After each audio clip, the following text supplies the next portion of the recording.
afternoon. Yeah, that you knew. Harris is drinking, and yes, I'm thinking, and I'm plotting and scheming. Back up in the building for another edition of the Harry's Drinking Again Pubcast. I am your host, Harry Too Scary, aka Mr. Harris.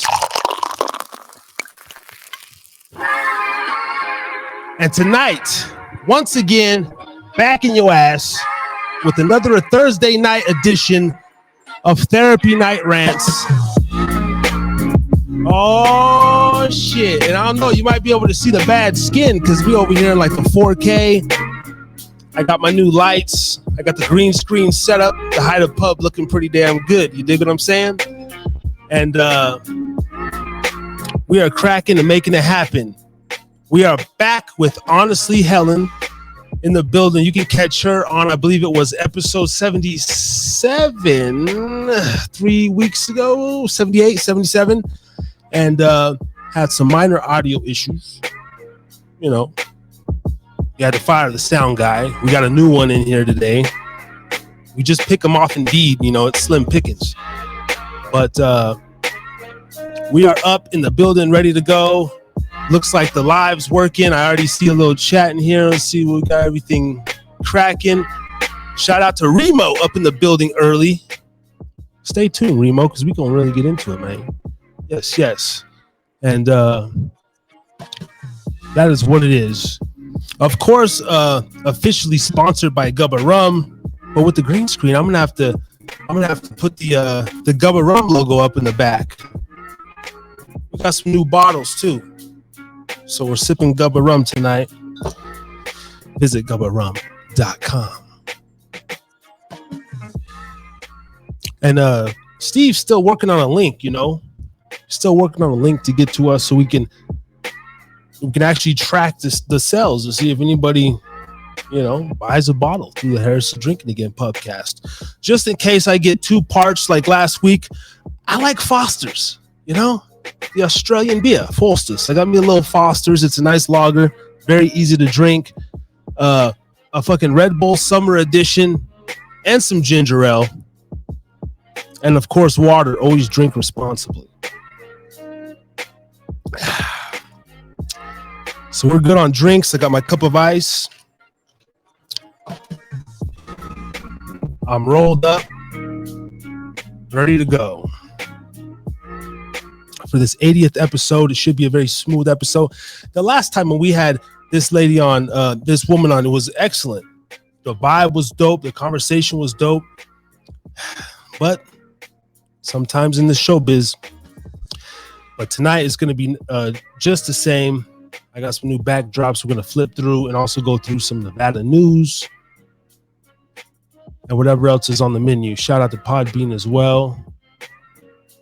And tonight we are coming live from YouTube, Twitch, Twitter, Facebook, etc. And check out the Hyde Pub on Spotify.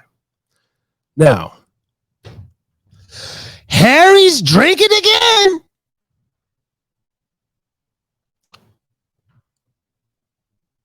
Oh, where's she? Oh, hold on. Hop. Okay, sorry. It froze on her. I was just getting ready to drop the intro for Helen, so she's gonna log back in. Oh shit, just getting ready to drop that intro though. But check this out. We have a message from a couple people that stopped by. Hey man, this is Tommy Chung, and you're listening and watching Harris is Drinking Again. Sounds like a ghetto movie. What's cracking, y'all? It's Lil Kelpie from the 1503, aka Kelpie the P, aka call me whatever you want, just don't call me broke. And I'm fucking with the Harris is Drinking Again podcast, one of the first podcasts or platforms to put me on. Y'all better stay following them, watching them. Stay tuned for more shit. Big things happening in the future. Harry's Drinking Again. Yes, yes. Just a couple people that wanted to stop by and say what's up. Yeah. So like I was saying,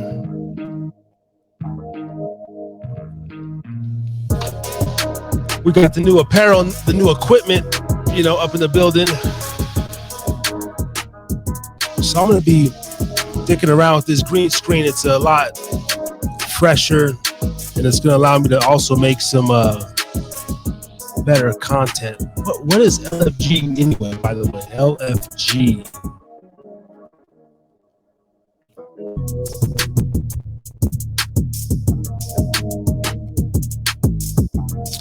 I see my levels are going in and out too. Hold on.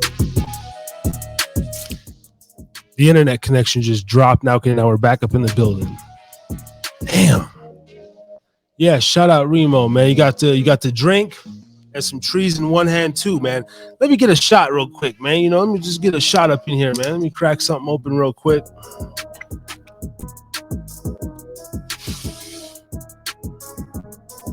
Pour up a little gub of rum, man.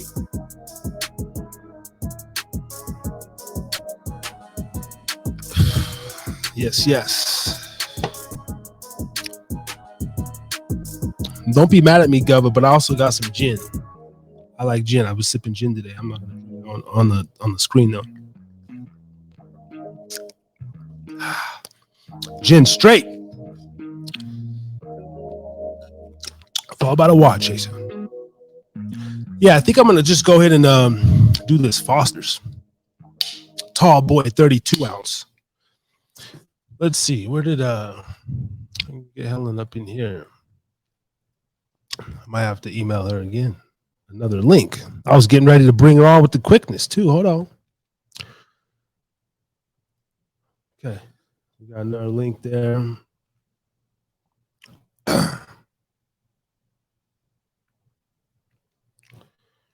Okay, no problem.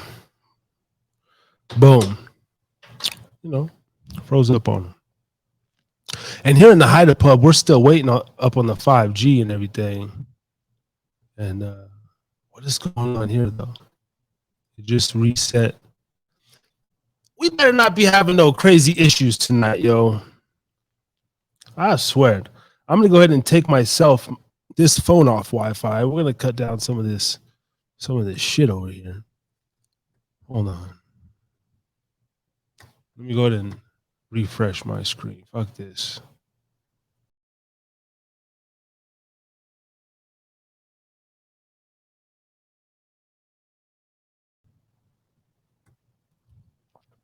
All right, we're back up in the building.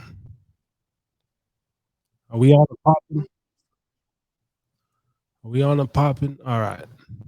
I got Helen in the building. I just had to refresh my screen, so hopefully everything was a go. All right, so check this out. If you guys are still out there in TV land, make sure everything is good. But yo, coming to the stage. She's been on here before 3 weeks ago. And she does her own podcast. Goes by the name of HonestlyHelen.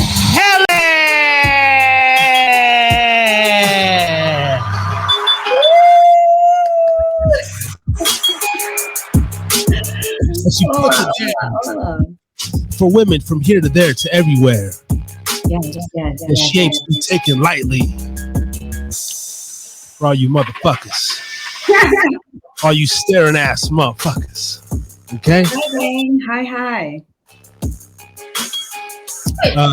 Nihoma. Shalom. Shalom. All right. I heard you had to fire your sound guy. Yeah, the sound guy was drinking on the job last week, and I was like, dude, look, Damn. I'm the host. Like, I drink. I can drink on the job, but I need you to come in and run the shit. If you can't function, then please don't. And so we had to let him go. We had to let him go. Live and you learn. But so I'm running the ones and twos, and I think everything's good. See a few people up in the building. I think so. And great. She just threw up the Illuminati of double sixes for her people out there. No. That's like A-okay. Sorry. That was the sign, guys. No, hey, look, I'm trying to kind of get recruited. I kind of want to see what what they have to offer. So Be careful now. Be anybody careful. that's connected out there, I've been doing this for, I'm just trying to prove my worth to the industry by doing this every Thursday night. Okay, I guess you gotta start somewhere. If that's the goal, man. I support you. We all gotta start somewhere. Thank you. Anytime. So yes, welcome back so much. Thank you so much. Last week was last time we had you on was really dope.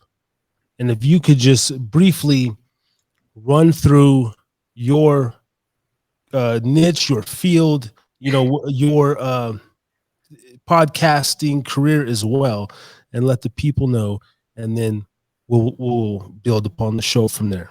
Yeah. So I have been podcasting for 3 years now. I was a part of the gang that started during COVID, but I actually had my Instagram page before COVID, and I just would do like little video blogs, so blogging on it.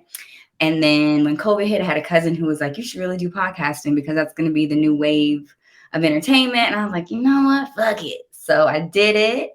My tagline is talking life honestly. So there is no topic that's off limits. It's just an honest conversation. The last episode I just did was self-awareness. Actually, no, it was Men and Emotions as the latest episode. Self-awareness was one before that. I've done Black suicide, mental health in Black community. So it ranges. There's nothing that I won't talk about, and there's nothing that you can and cannot say. I normally don't let my guests know the topic until day of, or maybe the day before, because I don't want anyone to come on being somebody that they're not, or trying to be politically correct. We're here to have a good time, educate people, have a good conversation. And yeah, and that's about it. I talk a lot, so it's been fun. It's been a grand old time. Okay, yes. Now, God, I could smoke. That's right. Oh yeah, you can definitely smoke in the Hyder pub. Forget about that. Fire up. Let's see. Last, what you drinking? The was it rosé or? I am. Good memory. A different kind though. A different kind.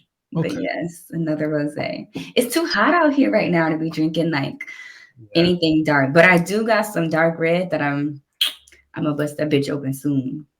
It's been feeling like a red night. Oh, and you like gin and tonics as well, right? I do. Harry, good memoir. Good memoir. Yes. I don't think I'm saying that word right, but I was trying to be cute with it. I have horrible short-term memory. Somehow I remember long-term, and 2 weeks and on is long-term. I have a great memory. So ironically, I hung out today and I went to a bar. And when I went to the bar with some coworkers, the bartender remembered not their entire drink, but most of their drink. And they'd only been there one other time before. And it was months ago. And I was like, damn. Also, I think I might get a bartending gig. I think I might try and get a bartending gig. We'll see. TBD. You definitely should. I know last time you were pretty set in your career.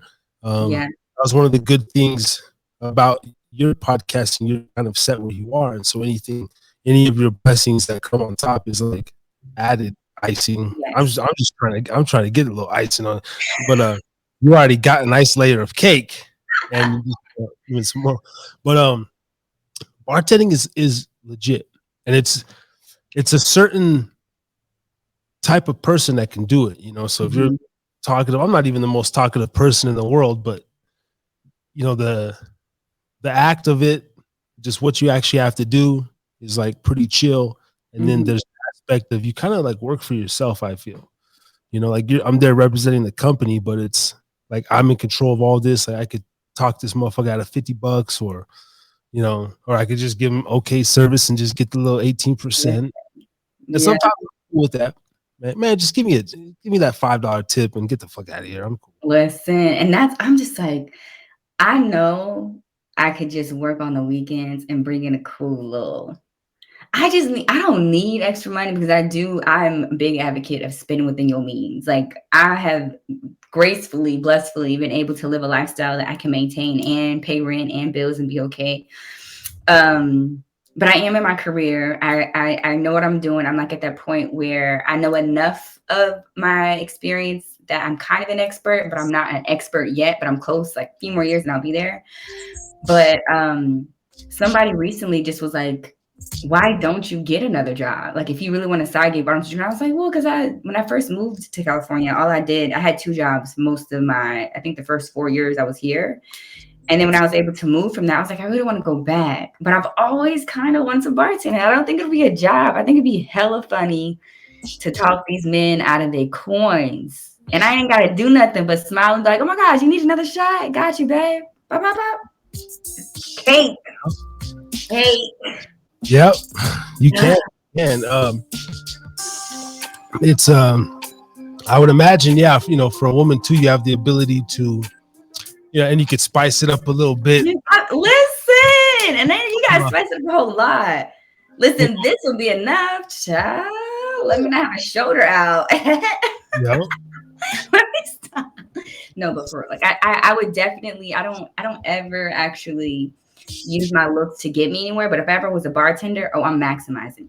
Definitely, the only time I'm gonna be like, you think I'm cute? You should take me.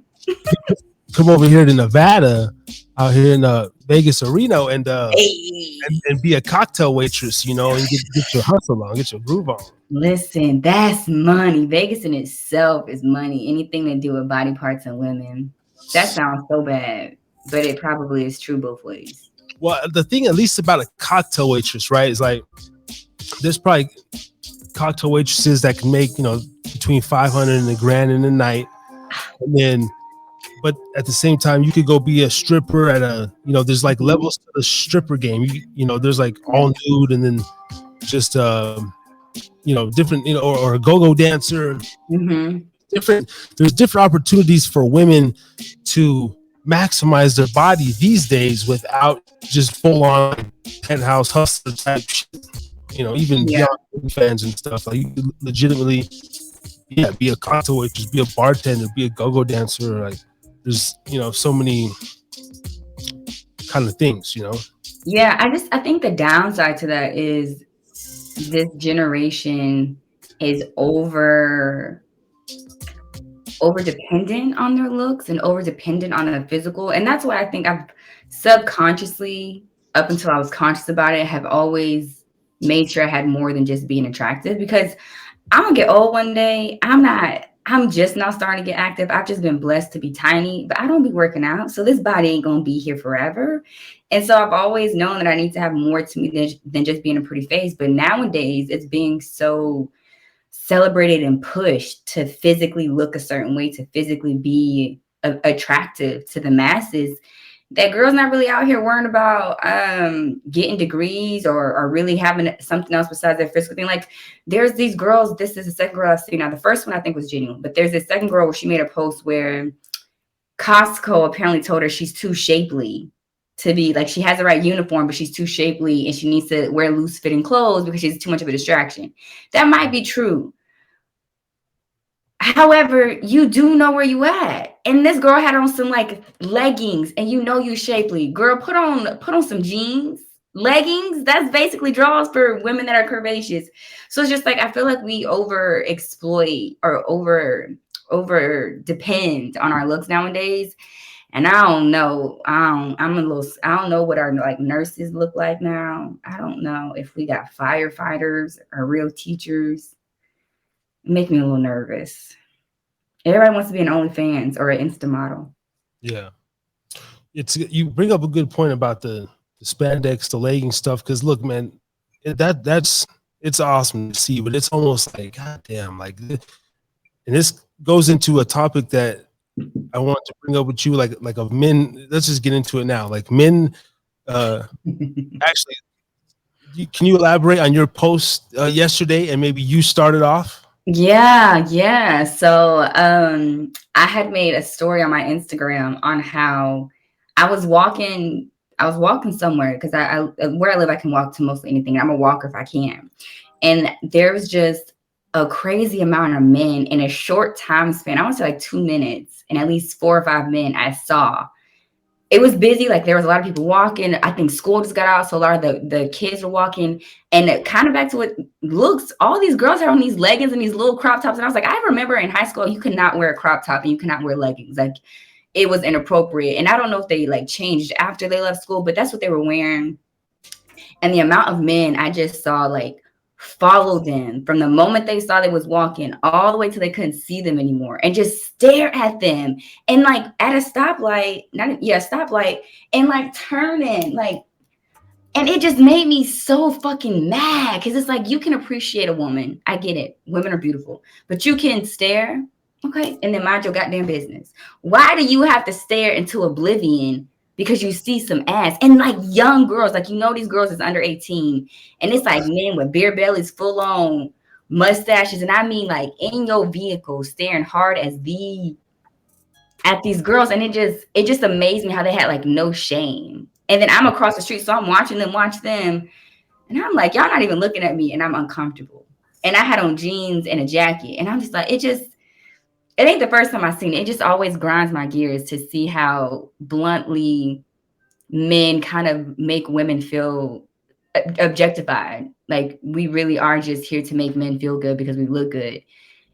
And oh God, you saw how many cuss words I dropped that fast. That's how hot it got me. Sorry, y'all. I was trying to ease that in. Oh, it had me hot. It gets me hot every time. No, that's fine. That's great. It's great that we have two perspectives on this. Because look, I'm at fault for this. Obviously, Harry, don't tell me that. I know. I'm saying like every man's at fault. Like we all gonna like stare, right? Or look. Is there a difference between the look and the stare? Like you're saying, like because look, we're all gonna look. Yeah. And this is wonderful because I have this perfect scenario today. These two girls came into my job. Boom. And they were fucking gorgeous. They were gorgeous. Okay. Fucking gorgeous. Like, I'm like, damn. And see, as men, Fatty Phil, if you're out there in the world, man, like we have this thing to where any man will tell you, like, we look like our spidey senses go off. We can like, some of us can smell. I could smell like pheromones and shit, like in the area. This is wild. But naturally, we look at silhouettes, and then it's like an inside man thing. We'll be like, we'll be driving and we'll be like, we just see like two like legs and a skirt walking, and we're gonna be like, oh damn, then you get up on her like, oh fuck, like yeah, she's probably underage, dog. Like it's that thing to where initially we're just, but then there's a line to where if you're a creep, obviously like, oh dog, she's young, like you're gonna keep looking, or just like, fuck, it's no different. We've been caught like doing that shit that's how we're built. But staring too hard, that could be a thing or a problem. I like to just get my look on. I do one of these, I get a good one, like, but usually I want to get some eye contact to where like I'm just like, oh yeah, she knows I'm looking at her. And then, I wish my boy Mike Z would chime into this, because he's that guy to where he like look at you like a piece of meat. He'll be like, dog, like I just want to get her, dog. It's like a feat. Like what do you mean you want to get her? Like, I just want to ravish her, bro. I'll be like, you just want to ravish her? What's wrong with you, dog? Like, yeah, bro. And so there's levels to the thing, but what there is. What bothered you in this particular situation? Was it the fact that they were clearly younger girls and it was like old disgusting men, or just like it was the fact that it was over an extended amount of time for you to look at somebody walking, period. Okay. So I understand appreciating a woman, and especially if it's a fine woman in your eyes. So you got to stare a little bit longer than you normally would. Okay. But when you looking at me 3 seconds and more, and you just looking at me, at that point you need to approach me or stop looking, because now it's weird. Like, and it's not to how you explain it, where like the way your facial expression is like, I'm looking at you because I'm into you. I'm not looking at you because I just think you fine, but like you fine. And if you come over here, I'm probably gonna try and holler at you. These men just was like dead face, just staring, like no interest, just was looking. And I'm like, her ass ain't changing. It's the same ass you done seen 2 seconds ago. You can stop looking now. The light about to turn green. You gonna stop looking now? And he just looked the entire time until the light turned green, or until he couldn't see her. And it just too long is weird. like is too long. Like max is 3 seconds, and 3 seconds is a long time to look at somebody that you don't know. Appreciate it, keep moving, or look at it and then go approach. And if they too young, mind your goddamn business. Yeah. Go watch some porn. Yeah, and I think that right there, I was gonna bring it up. Like, could be that a lot of men who don't have access or don't get a lot of women, or maybe don't have the confidence. That's valid, unfortunately. Because even for myself, like I enjoy watching porn. The most of my porn consumption is lesbian porn. Like that's like all I watch. There's nothing harder than just seeing two girls just go at it, right? And yeah, like that's my thing that I go to, and so there's even like this. I don't know. There's like this fantasy that comes into play when I'll just see an attractive woman, and then again, there's levels to attractive. Like I don't know, we're just fucking animals. We can just look and be like, "Yo, I'd hit her." Nah, yep, nah, and it could be like, "Why wouldn't you hit her?" I just don't like her face, dog. And you'd be like, "You want to smash her?" You know. And then there's other ones like, "No, fuck the face. Look at they're just looking at the hips. Like they don't give a damn what the." Mm-hmm. Men are we're just pigs like that. Yeah, no, I have noticed. And I have a love-hate relationship with that, because I feel like men should be sexual, because men are, if you want to be like traditional, men are the predators. So you should have some type of sex appeal. You should have some type of pull, so that way you can get a mate. I just feel like there is a overemphasis on sex, and there's an overemphasis on men getting sex, especially way younger than y'all need to be getting pussy, to be honest. And then there's like this weird, very thin line between liking women dressed up as high school girls and liking high school girls. Like, you know what I'm saying? Like, it's just like the fact that we even praise sexualizing young girls as costumes for women, or like dress up, and we do it publicly, is kind of weird to me. But that's a whole different conversation. But it's just like men are encouraged to be over sexualized, and women are encouraged to indulge in that kind of. And I just wish there was a little bit more, decorum, a little bit more healthy ways to go about talking about sex, instead of it always feeling like greasy or slimy, or like I always got to be mindful of how I talk to somebody, because then I'm gonna have to be like, yo, I don't want to fuck you. Calm down. Just see. Exactly.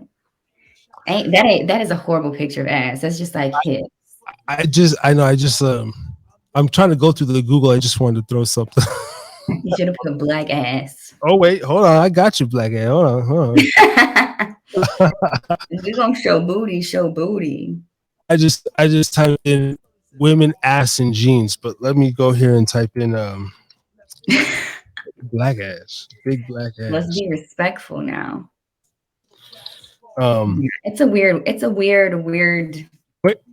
time. The sad thing is, like, even like retention, right? Even like the way ESPN does it, or maybe now there's maybe someone that's gonna click off and then it's like this. Damn.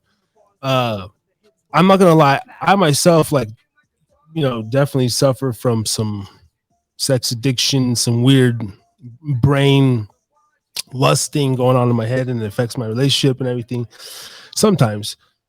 And even if I was a single guy, when I am a single guy, fuck, man, it's like I'm pretty focused on my shit, but there's that thing in the back of my head where it's like you're always, I don't know what it is. We're always like just women, like skin, just like skin. We just want to like look at you and just be around you. I don't know. And it's just like gives this little high and shit. It's weird. But a lot of men they kind of overboard, and I'm pretty more reserved as I get older. But I still have this like thing in my brain too that's like, God damn, like I know I shouldn't just look, or maybe I should probably like stop. But see, hold on, 3 seconds is too. That's not long enough. You gotta 1, 2, 3. That's enough time for you to appreciate. And if you're not feeling froggy, mind your business. Okay. If you're not finna jump, mind your business. That's all I'm saying. And if they underage, you really should be minding your business. Let me throw some black ass up on the screen. And I get where you're coming from, and that's why I think, because we touched on this a little bit last time, like self-discipline and really just being disciplined, because that's how women feel about men. Like, seeing fine men does something to the spirit every time. Every time you say you're not going to be a hoe, but you be willing to risk it when you see a good one. I think the difference, though, is that men are encouraged to be like that, and y'all also get like rewarded. You can be in a relationship and it's at sea. We like that. Now that is booty. But even men, like when y'all are in relationships, you get rewarded by getting more vagina. Women are more attracted to you when you are in a relationship. So it's like there's no reason for men not to be overly sexual or not to think of women as sex objects first and then people second, because y'all are rewarded for that. And unfortunately, there's women who, like we were saying earlier, all they have are their looks, or all they know right now are their looks. So it's going to be a vicious cycle, because it's going to be one girl that all she thinks she has to offer is her body. And it's going to be a man that all he really wants is a woman for her body. And boom, we're back in this cycle. So, it's just a little broken. It's just a little off balance. But that's just the way the cookie crumbles sometimes. There's enough decent guys out there that, I've met enough decent guys that I don't hate y'all species, but we got some work to do for sure. And I don't know. We might be at the maximum evolution, like, cause like I don't know. That's what's cool. Like, at the end of the day, this just might be me. I always say I'm on the fourth level of manhood. My personal manhood. This way I feel. I do feel like there's another level of I gotta master myself a little more, like my thoughts, my brain. And it's like another spiritual kind of step I gotta take, I feel.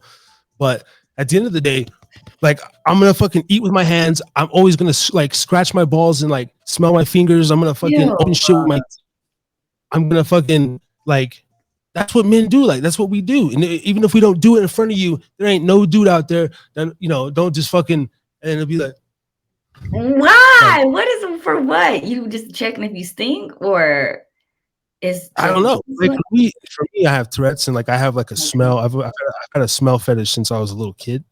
So I just naturally, there's certain smells. Like when I opened up these lights, I had to smell the inside of them like 15 times before I could put the light bulb in. It's kind of weird. I know a little bit about Tourette's syndrome. Yeah. No, that's one of the things, it's mild. It's mild Tourette's. 80% of adults grow into it. Oh, interesting. Did not know that. It comes out little times, we do little ticks and shit. But like, I'm just, in general, like a man, like, I don't know, like my girl always tells me, like, stop opening shit with your teeth. And then, or something falls on the ground, I'll be in the store. And unless it's like wet, like where dirt can get into it, my 5-second rule is like it has a long leash. To me, so like, it's not a 5-second rule. Got it. Blow that shit off. And I'm the type of dude, if we go to eat, man, my fork drops on the ground, I'm gonna be like, can you get me a new fork, man? Pick that shit up. I'm gonna use my shirt, I'm gonna wipe it on, and I'm gonna fucking start eating. Like that's like a man to me. It's giving very primitive. It is giving very hey, you like it, I love it, Harry. That's all that matters. If it's working for you, sir. It's kind of caveman, I'm not gonna lie. I support you if it's working for you. But there's times where I do want a new fork, please. Can I have a new fork? And there's nothing wrong with that either. There isn't. Listen, self-care comes in all kinds of forms. And sometimes it's allowing yourself to get a new fork when it falls on the ground. You can get a new fork. That's true. But if it's not wet, like if it's dry, I don't mind that. Like, I'll just look at it and blow it off. And listen, I'm not gonna sit up here in front like I haven't done that before, but I'm more than likely going to ask for a new fork. But I definitely do the 5-second rule. Mine's not extended. It's 5 seconds. If it's more than 5 seconds, you gotta go. Okay, let's get into that. Like, what are some do's and don'ts? Let's say if what was that show back in the day, the little dating shit? But if you're out with a guy, like, what are some absolute fucking like this dude, or some wild story if you have any, or like what would be like an absolute deal breaker, like first date type shit, like yo, this motherfucker's too much, or he did this where I can't stand.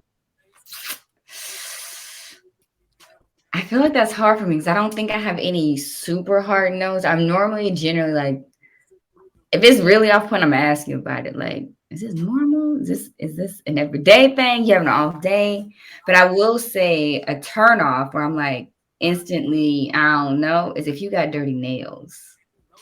Dirty fingernails, bare minimum. You can at least, if you don't clean them all the time, clean them when you come out with me.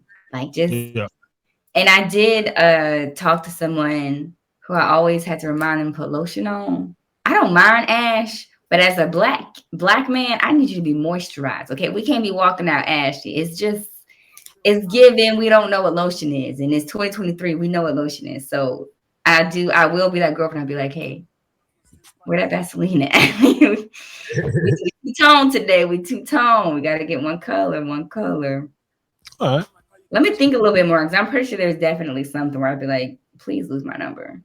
Yeah. Yeah. Even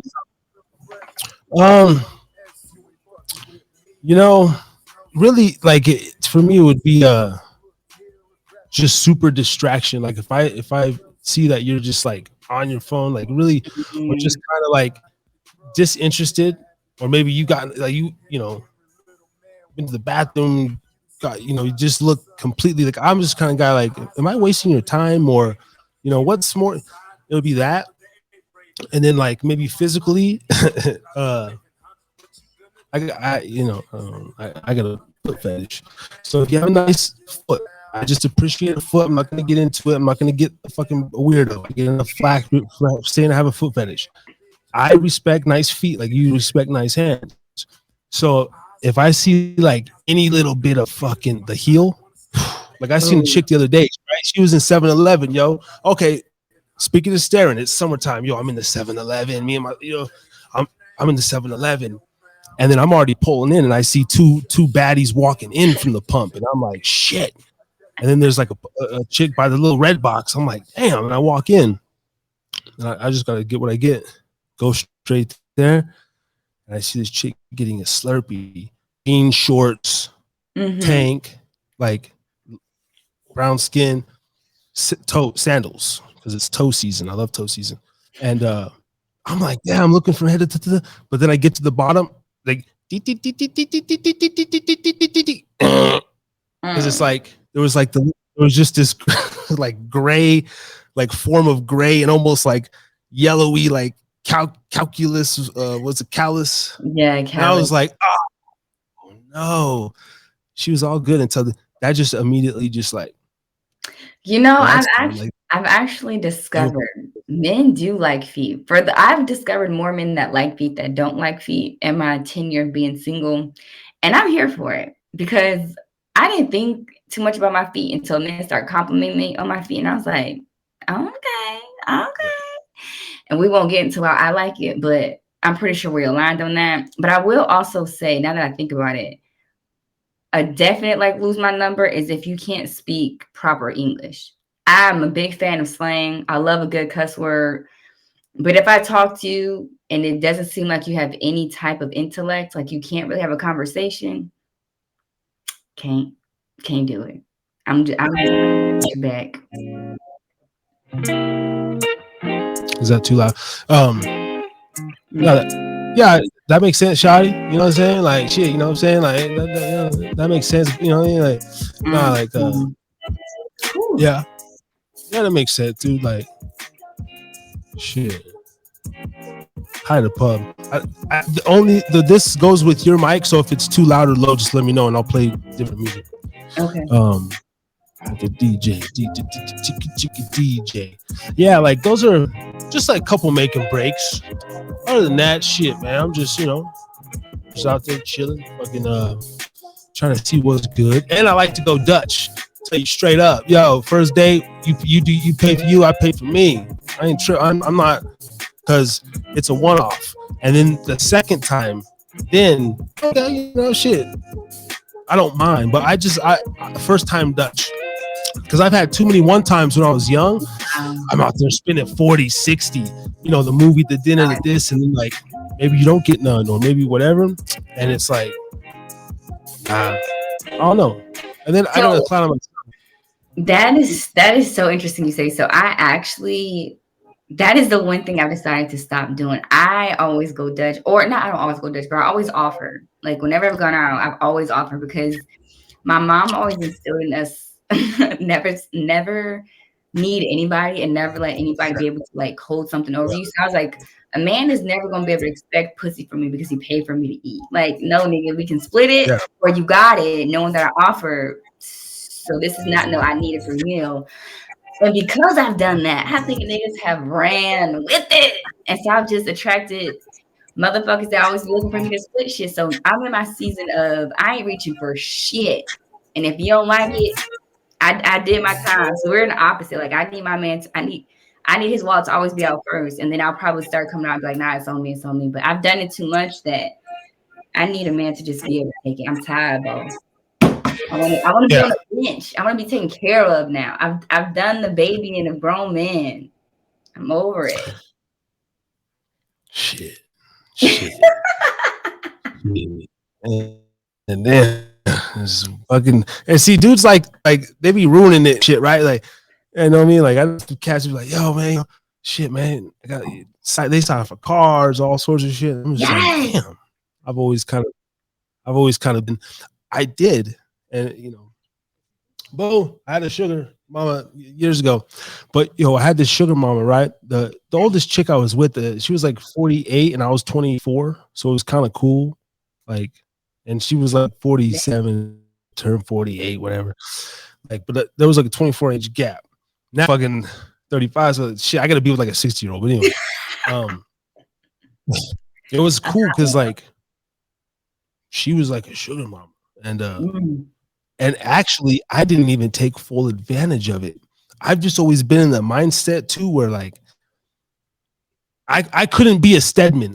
You know how like that joke is like, oh, Oprah money. I just shit.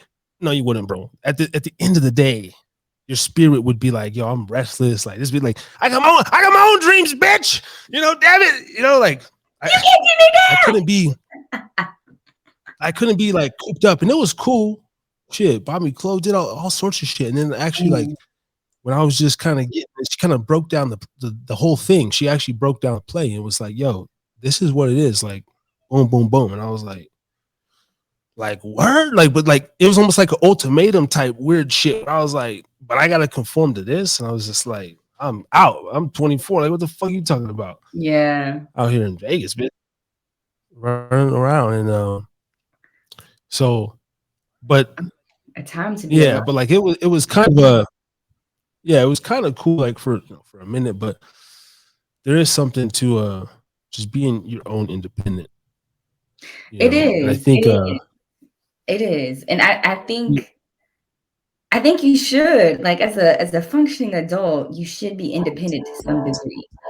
I just also like our world is just fucked up, and everybody is like on guard, and nobody really wants to be like open and vulnerable. So it's very hard to connect with somebody. And so I will say I feel fortunate to not have turned jaded. I'm still pretty open, and I don't ever project onto my new relationship, but I definitely finna change because I'm tired of taking care of men.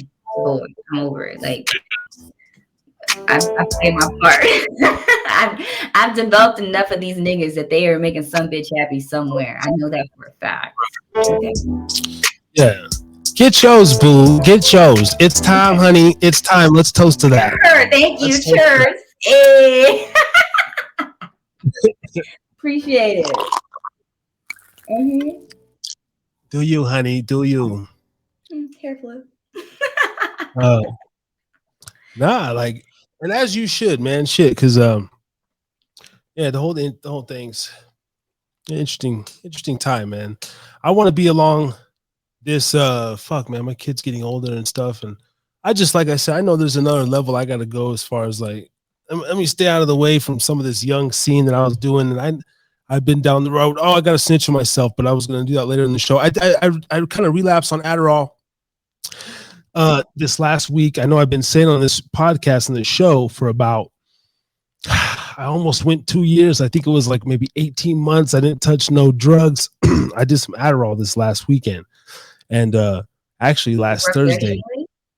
Or recreationally? Yeah. And so I did the show last Thursday, but I did it from my job, like from this event that I was working with at the George Clinton in the Funkadelics. I went live a little bit. It was some bullshit, but I was still 80 weeks in a row, motherfuckers. I still went live. Period. Still did a show. Like I set the phone up right there. I'm like serving these motherfuckers off the 5G LTE, bouncing off. It was staticky, horrible show. So funny. It was horrible, but I still did it. And They did.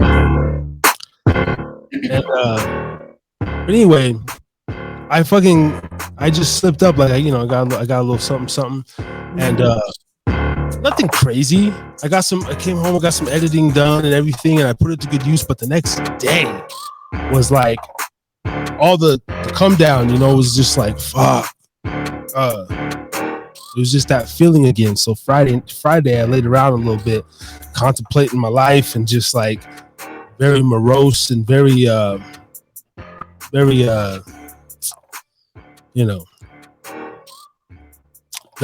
other M word, something, and fucking. Anyway, I just wanted to say that. I don't know why I brought that up. What we were talking because we were talking about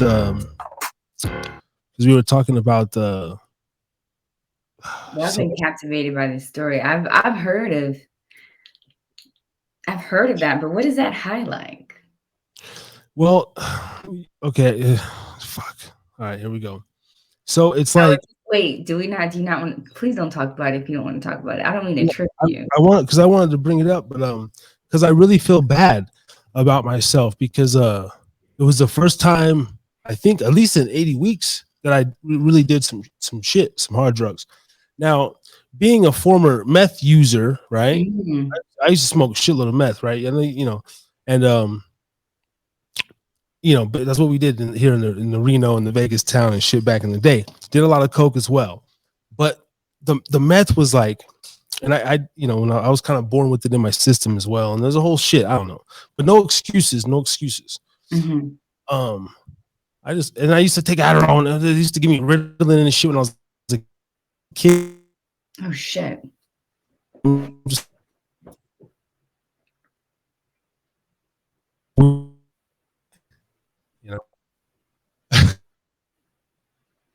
FBI don't want you talking about it. It said, fuck Big Pharma. The thing went out. Exactly. Okay, I hear you now. Okay. Anyway, I was medicated from when I was 6 to 18. I was on all that shit. Ritalin, Haldol, Adderall, Xanax, Epicote, right?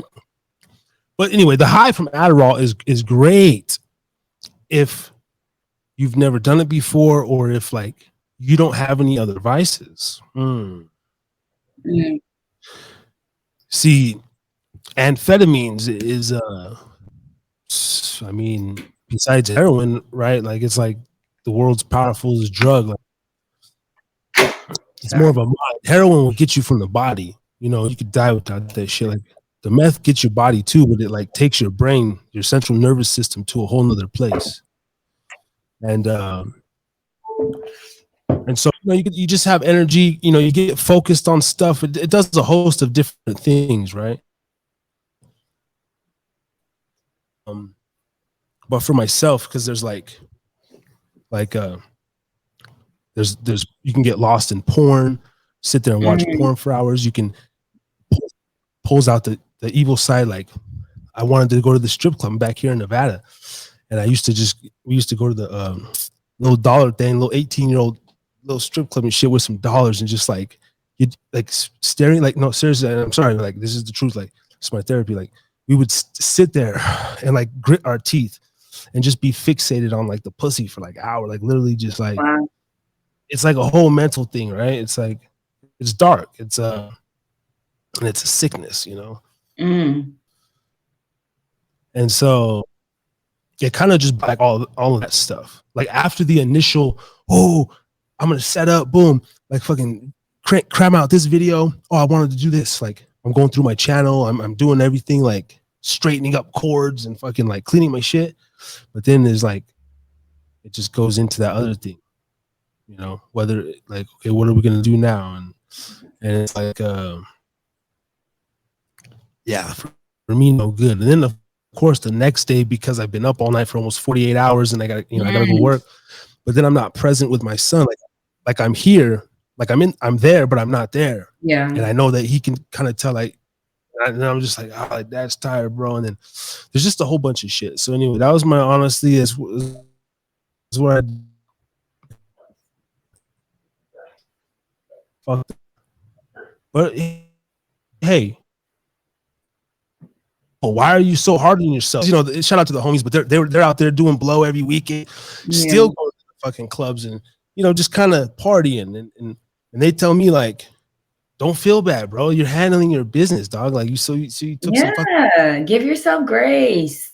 So I don't know what to, but there's an inner thing, and I don't really care what the outside. It's like the inner. So I'm trying to conquer the inner to where, well, I must not really want to do it anymore. But well, there's that last. And I think also, I mean, our brains are very interesting things. And so I think the more I'm of the mind, the more we try and tell ourselves we can't do something, the more our brain craves us doing it. So if you've gone 18 months without doing it, then here you can stop. You've already proven that you have. So just because you relapse doesn't mean that you're incapable of not doing it. It just means you're human. Life happens. You've done it for so long. Like you're not perfect, but you did go 18 months without drugs. So you can absolutely 100% do it. So I think it's important to remind ourselves of that. Like remind yourself of how far you have come and where you used to be and where you are now.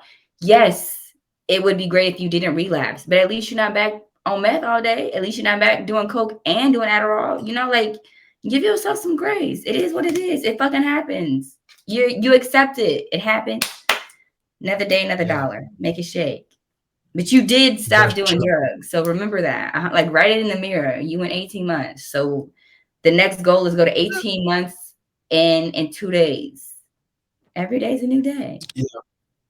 And that's the fucked up part. Is like, well, yeah, like, because I know at the end of the summer or next month when I shoot down to Vegas, I'll be, you know, tempted with something there. And then I'm like, okay, fuck, that'll be the 2-year mark. Literally the last time I did that was in Mexico and shit.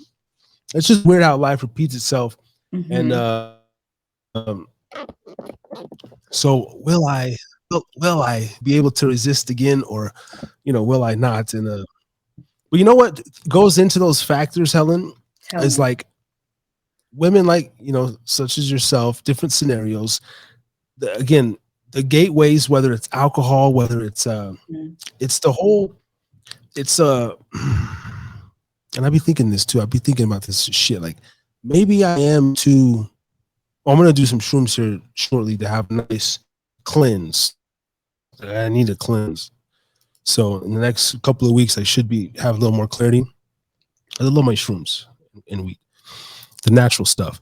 But the world is too sinful without even me getting on my Brother Ray stuff. I really be thinking like, yo, like I'm just into too much shit. Because I was sitting there today, or like when I was coming down off the shit, and I was like, fuck, yeah, 18 months is cool. But then I'm thinking like, damn, I smoke weed, I drink alcohol, I fucking do the nicotine little pouch of shit. So weed, alcohol, nicotine, porn, sex, like, and the sex I just have with my girlfriend, like I'm pretty committed. But it's like, even like the thoughts though, like the thoughts of like, I still think about sleeping with other women. Like I think about it. And like, and so I threw that in there, and it's like, fuck. So that's like 5 good. That's pretty basic though. The average American smokes, drinks, caffeine, right? Yeah. I mean, we're always our worst critic, and I never feel like I'm like, no one should feel like they're in a place to look at somebody and say you have too many vices. I feel like if the life that you live is a life that makes you happy, you have bills paid if that's important to you, you know, you have food in your stomach if that's important to you, you have clothes on your back if that's important to you, then how you decide to enjoy it is up to you. And it's so funny that this even came up because I was telling my girlfriend, my ex is a weed. He's a GM. So I actually started smoking because my ex is into weed. And he taught me how to roll fingers. Like I roll thick blunts. Like I don't roll baby blunts. They be big. And I was telling her since we broke up, I've like cut back because one, I realized how expensive weed is. But two, I felt like I was like, damn, I smoke a lot. Like I really shouldn't be smoking as much. And she was like, bitch, shut up. Like you pay your bills. You're a successful person. You have a career. If you want to smoke a lot, then smoke a lot. And I was like, you know what? That's absolutely correct. Because at the end of the day, I'm only thinking about me smoking a lot because America makes me feel like I smoke a lot because weed is the devil's drug, blase, blase. But I literally take care of my business. I'm a well-functioning adult. I'm a high-value woman.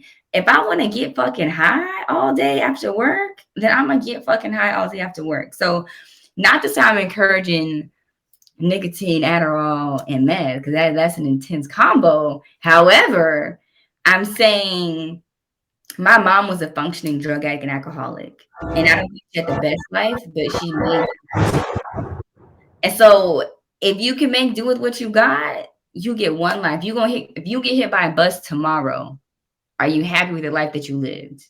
That's the question I say. And if you can say yes, then keep doing what the fuck you're doing. If you say no, then work on those things. But we literally all could get hit by a bus at any point. If just motherfuckers is wild or get caught up in a mass shooting nowadays, since that's like the new thing to do.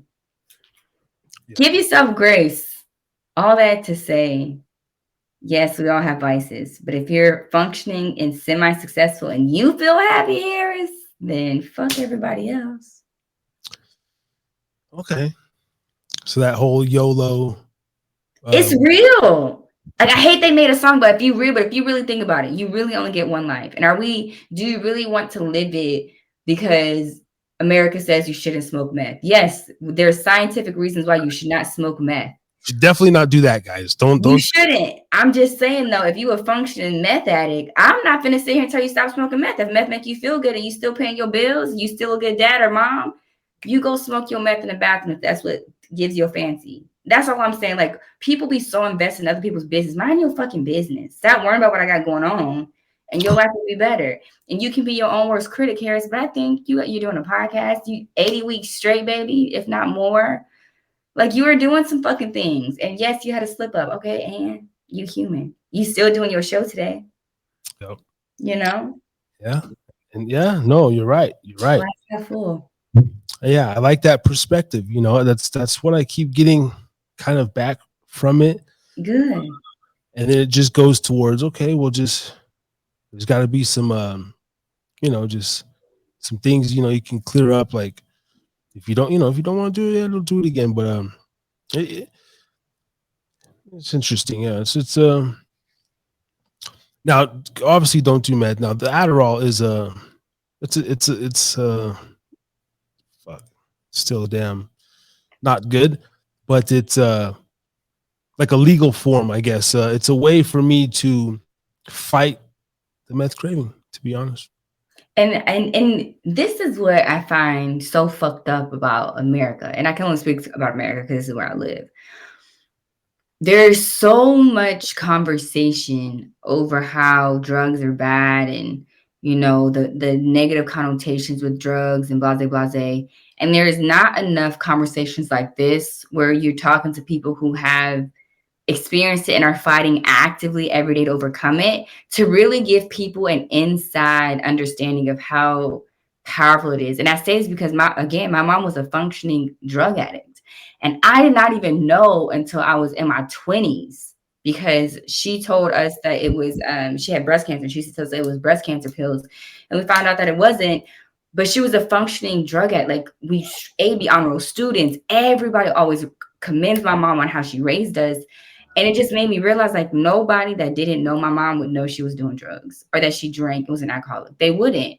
But as soon as I told them that she was a crackhead, now you got ideas in your head. Now you have an idea of what she was, and you wouldn't believe that she was my mother, and I'm a byproduct of that. And so it just pisses me off that we don't have enough honest conversations about drugs and really have people who come out on the other side of it and are actively fighting and what that's like. And then there'd be more support. There'd be more programs talking about recovery and not just don't do drugs. Okay, bitch. Okay, how do I not do drugs if I've already done them? What are the resources to help me get off of it? If I have to take Adderall to stop me from meth, why aren't we at least saying good job? At least it's not meth. But now it's like, oh God, now you're doing one bites for another. Shut the fuck up. Like, America irritates my spirit sometimes. Like, I really just, aliens come take me away. Shit. I like that. That was a rant. That was a good rant. Listen, drug and alcohol is a real sickness. It is a disease. And people like to say it's just an addiction. It really is a sickness. People ain't out here actively want to fuck up their lives. It is a fucking sickness. Like, I don't know. So like, had these papers, whatever. I think of myself in the future, like when we get popular enough, people will like fact check, like, yo, he didn't say that. I got paperwork on this motherfucker, I went to school with him. He's lying, right? But I was born with fetal alcohol, possible fetal alcohol syndrome, and amphetamine something. It's just this yellow paper, right? That they diagnosed me with and shit. And then Tourette's in about fourth grade and whatnot. And but the feelings of fucking Ritalin, man. And then when you get older, you're just on it. A kid is pure. I would never put my son on. Anti-vax. My son's anti-vax. Come fucking take it from my dead body, motherfuckers. Because I know this round 2 is about to start again too. It's not over. We're getting ready to go into this bullshit election a year. Oh yeah, I'm not. This winter. Oh. We gotta I did get the vax. I will say I am a vaxxed person, but they won't stick me again. They will not get me again. You just for the job and just kind of you didn't want. So I did it because I wanted to travel. I was fully remote, and I was like, y'all not gonna keep me in this house because I won't get a shot. I'm already on birth control, and I don't even know what the fuck that's made of. So you might as well give me vaccine. All right.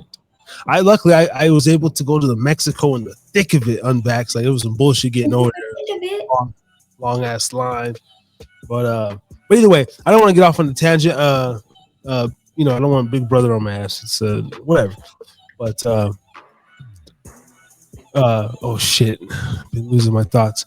Anyway, the vaccine and then the damn you're talking about the drugs. Like, so I don't want my son on none of that stuff. Yeah. Kids are supposed to be hyper. Kids are naturally, like, we're not supposed to be on nothing. But anyway, I was about, 12-ish, 13-ish, right? When I'd come back from the small town in Nevada. I was chilling with my boy. It was like George Baker, TJ Moore, Hayden Patnay. Like, we were sitting around and we were like smoking weed in George's room, and I just see this little like white foggy object. They're like lighting it up, smoking it around, and it didn't hit me about till I was about 18, 19 when I had tried it again. I said, "Oh shit!" Like I smoked this when I was like 12 or whatever, and like it's like this whole mind fuck, and then like being prescribed these pills, not really knowing the central nervous thing, and then like I had ability to write, or I can focus on this shit. You know what I mean? Like you could just sit and fucking do whatever for fucking hours. Yeah. You know what I mean? Get lost. So those are the big dangers of the drug. For myself. But like everything, it starts out good, man. We used to sit there and like write for hours. I mean, some of my like best, I don't even say best word, maybe even some of my best were drug induced. Fuck it. I mean, a lot of the artists produced their best music under the influence of drugs. I still got some great songs sober, but yeah, I definitely like kind of use drugs as like a way to be more creative, especially when I was younger. I mean, like you said, Big Pharma, America runs off drugs. Like they're the ones that introduced crack cocaine into the fucking community. So I am not surprised that you were prescribed drugs at such an early age because of whatever XYZ condition they said you needed for, when maybe you just needed to run around for an extra 10 hours and your ass would have been asleep like everybody else. You know, like most kids, I just needed a hug and a dad. Right? Shit. I just needed a hug and a dad. Shit. You know, and that's why I look at a lot of like why I take such pride in like raising my kid now and like really mastering my flaws, because you know he knows what's up. Like I'll just smoke and sip, and you know. But I was thinking about like, nah, it's cool because like when I was like I seen way worse. I went through way worse, and like I'm like I truly don't. I'm like a good dude. Like my heart is really in the right places. I feel bad when I, for whatever reason, on my own vices. Maybe it's strictly because of health. Like I have kind of been. I have the tendency to let myself go lightweight, mildly. Luckily, I have great genetics, thanks to that side. And so I have the ability to like go, but I'm naturally a healthy guy. And my ultimate brain is to live basically like a monk kind of guy in the mountains, very, rainy. I have this vision, like I kind of have this long beard and I have a walking stick. Okay. And I just wear like, basic, like a little cloth, like maybe a Kanye clothes or something holy, like just holy clothes, like ripped, or a sheet. And I just kind of walk, and I just eat berries and like simple life. Everything's cured with like a tea or something. But I think that's like my motherland. It sound like, yeah, that's my inner kind of like when I said about the 5 stages. To me, that might even be like on some 6th, the high 5th. That's like that final when you're like kind of like, you know what? I really mastered my brain. I don't need to drink a Red Bull. I have no temptation to, and maybe that's far-fetched and stuff, but I don't think so. I don't think it's far-fetched. There's nothing, if you can think it, it's not far-fetched. If it's an idea, you can make it a reality. I've been around a lot of low vibration motherfuckers my whole life. That's what it comes down to. And that'll do it. I just really have. And I'm a product of that. I've kind of they tell me to stop talking like that, saying certain things, because I'm naturally like a kind of pessimist sometimes too. But I know I have this like there's a light at the end of the tunnel kind of, where I'll be cool. Because right now I'm still kind of able to be tilted or tempted or, so, but hey, I know that. So that's why I remain strong and I will come through and I'll be that OG walking. Just half the battle is knowing. Half the battle is knowing, admitting, taking accountability. So you're halfway there, Harris. Halfway there. Halfway there. We up in the Hyder Pub on a Thursday night, getting it in. For whatever reason, connection shitty on Podbean. Shout out to Mahid Akbar Rahman in the building over on Podbean, but it says poor quality. So it is what it is. We got great quality over here on the YouTube, on the Melon, on the Talk Studio. And honestly, Helen in the building. Green screen working, lights is working. She got the dope vibe, the dope backdrop, the little blur. Plants in the background. Yeah.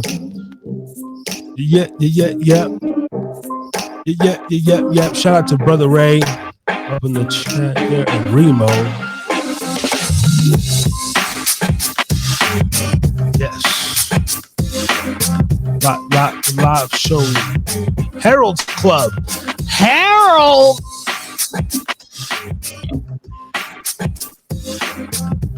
Up in the building. So where do you want to go next? We're still rocking for a minute here. I got this new clip software too. It's gonna be tight. syncs up your voice to the whole thing. Okay. So, and it kind of like searches out for you like the topics and shit. So if you Nice. Oh, you have a really AI. good segment, Technology is getting crazy. it's fucking crazy, man. AI bots and shit. It's So, intense. I go down the rabbit hole, and then I'm looking up like, because I got these I make clips on all this different shit, and then I'm like, AI clip, like they make clips for you, bro. Like it's like you take your thing, and then it just like tracks your voice, and then you can even set it to put keywords, and then if you said something that keyword, it like. Wow. Yeah, I'm a very simple podcaster. I don't. I think we talked about that last time too. Like, my goal is not to be famous off my podcast or to make money. Like, I do it because I just enjoy talking. So when I get on podcasts like this, and it like there's a nice background, it's very marketed. Like, I know where I'm at. You come on my podcast, we just on StreamYard, and it's just ain't nothing fancy about it. And I don't think that's gonna change because I already got to edit. That's enough. That's enough for me. That's all good. That might be better because you're like an old school. You're like the '93 Jordan and Pippen. You're like you're like a '91, Grant Hardaway. Grant Hardaway. I'm drinking Grant Hill. I had Anthony Hardaway and Grant Hill mixed up. I said Grant Hardaway, but a damn Grant Hill. The sports people know. As long as they know. But yeah. I love. Because you might have like the love of the game, and it's like you come across more genuine. You get some guy like me up here. It's just like a little bit for the views and the clicks and but I still love it as well. And just kind of, I mean, it's as long as it's what is it? What's the phrase? Two sides of the same coin. Green screen is on point, brother. Two sides of the same. No, I don't know the same. I think that's what it is. Two sides of the same coin. Like where the end goal is to put out content. Your motivation might be more focused on views and clicks. My motivation is just I enjoy talking. So yeah. Well, yeah. I don't want to come across just as views and clicks because I don't get that many views nor clicks. But I'm just excited for the ones that I do get. I'm like, damn. Amen. I see people with like couple thousand and shit. I'm just like, wow, like how do you get there? That's amazing. God. And I didn't even know you actually can buy followers. So once I found that out, I was like, okay, maybe not everything I see is actually that's true too. You have to watch for the followers. And I've even looked at that. I've looked at the whole thing, went down the whole rabbit hole. The only legit way that you just have to go through Google ads. I just got done running a campaign, like a cheap campaign, like $15, $25. And, maybe got one subscriber out of it, just kind of like more people came to the channel. Yeah. But YouTube has it locked where you can't buy subscribers. Like I've tried that whole shit. Like we're not even, like looked into it, tried it, like what the fuck? Like there's no way to influx the numbers except for paying for Google ads and then having it like the views just, you know what I mean? Yeah. I paid for a few Instagram ads for my Honestly Helen page. Yeah. And again, like I think it's worth it. I think like ultimately we want views, we want listeners, we want people to be brought into what we're trying to put out. But yeah, no, it's all that goes back to just like America is just a very peer pressure country because you look at other people's stuff and it's very easy to get caught up in, damn, I'm not doing half or I'm like not even close to what they're doing and they just started, or like they do their lives and it's like, oh, I've only been doing this for 5 months. You got 10,000 followers. How the fuck? Yeah. But their story isn't our story. So I just am happy I'm not motivated by numbers. Like, yeah. I'm starting to see the payoff in me having, first of all, you made me realize that I've done a lot with my podcast. When you like were scrolling, I was like, holy shit, my page actually has a lot of shit on it. So I don't even really take stock of how far I've come. And then when you made me realize, I was like, you know what? I'm still getting the same amount of listeners that I got when I first started, but that means that I'm consistent with my content because I haven't lost any of my listeners. And if anything, if I have lost them, I've gained them back with new listeners. So consistency, just keep going. Shit, eventually we'll hit 10,000 viewers, listeners. We might be 80, but hey, it'll happen. It'll happen. Well, hopefully you get 80 before me because, you know, you put in way more effort than... Oh, you didn't have to pull it up now, though. I didn't. You know, I told you. I'll pull it up because we want people to go check you out. And yo, I swear, this is no joke. I am just trying to get. I just want to be able to say I got 1,000 YouTube subscribers and just say like, hey, even at one point in time, I had a monetized YouTube page for 2 weeks. Hey, that's what's up. That's kind of just like a main basic goal. I'm like, you know, as far as we got some downloads on Spotify and this, and shout out to Gubba Rum, first paying sponsor up in the building. You know what I mean? Still going strong. We got the Gubba Rum. And so I'm just like, that's my main kind of thing. Yeah. Other than that, I just enjoy the fuck out of this. I mean, I'll keep going. I don't care. I was telling Ray the other day, like, bro, this started out as like a 2-year plan, but it's really like a 5-year plan now. I was like, I'm gonna keep doing this shit, huh? You gotta commit. It's not a 5-year plan. It's an indefinite plan. Podcasting is not you can't put a time on it. Your listeners get invested. You either have to podcasting to something else, a TV show. Right. Well, like the plan as far as be consistent with something for like at least 2 years straight. Yes. And then like see what forms off the brand, like see what kind of molds of it, you know. Yeah. Like, that's true. That is true. You know, it's kind of like, you know, 5 year. I was like, I could do this shit till I'm 40, and then, hey man, if it is what the other day my brother was clapping me. Shout out to my brother Chase. He was like, I'm the only one in this motherfucker. And I was like, well, thank you. Like, I was like, I don't give a shit, man. I'm still doing this shit. But it's for the future. This is for the future too. It's not. It is. And I think it's just cool that regardless of how big we get, we're going to be like memorialized on the internet forever. Our shit's not going anywhere. So in like 10,000 years, let's not be aggressive. Like in 80 years, when we're not even here anymore, someone's going to stumble upon our shit and be like, damn, this is a really good podcast, or whatever the fuck they call it nowadays. It's gonna be like, holy fuck, we're a part of history, whether we want to be or not, which I think is the cool part about it. Like, someone's gonna be listening to our shit long after we're not here anymore, and that's what's dope. So check out HonestlyHelen, podcasters.spotify.com, and also follow her on Instagram. Mm-hmm. But you are putting in the work, man, because like I said, I mean, season 5, 60 plus episodes now. So starting season 6. Oh no, we just started season 5. So I need to record episode 5. I think I'm on. Okay. Yeah. No, that's you're gonna do it. We're gonna do the damn thing. I've been here. I am not new to this. I am true to this. I do very much enjoy podcasting.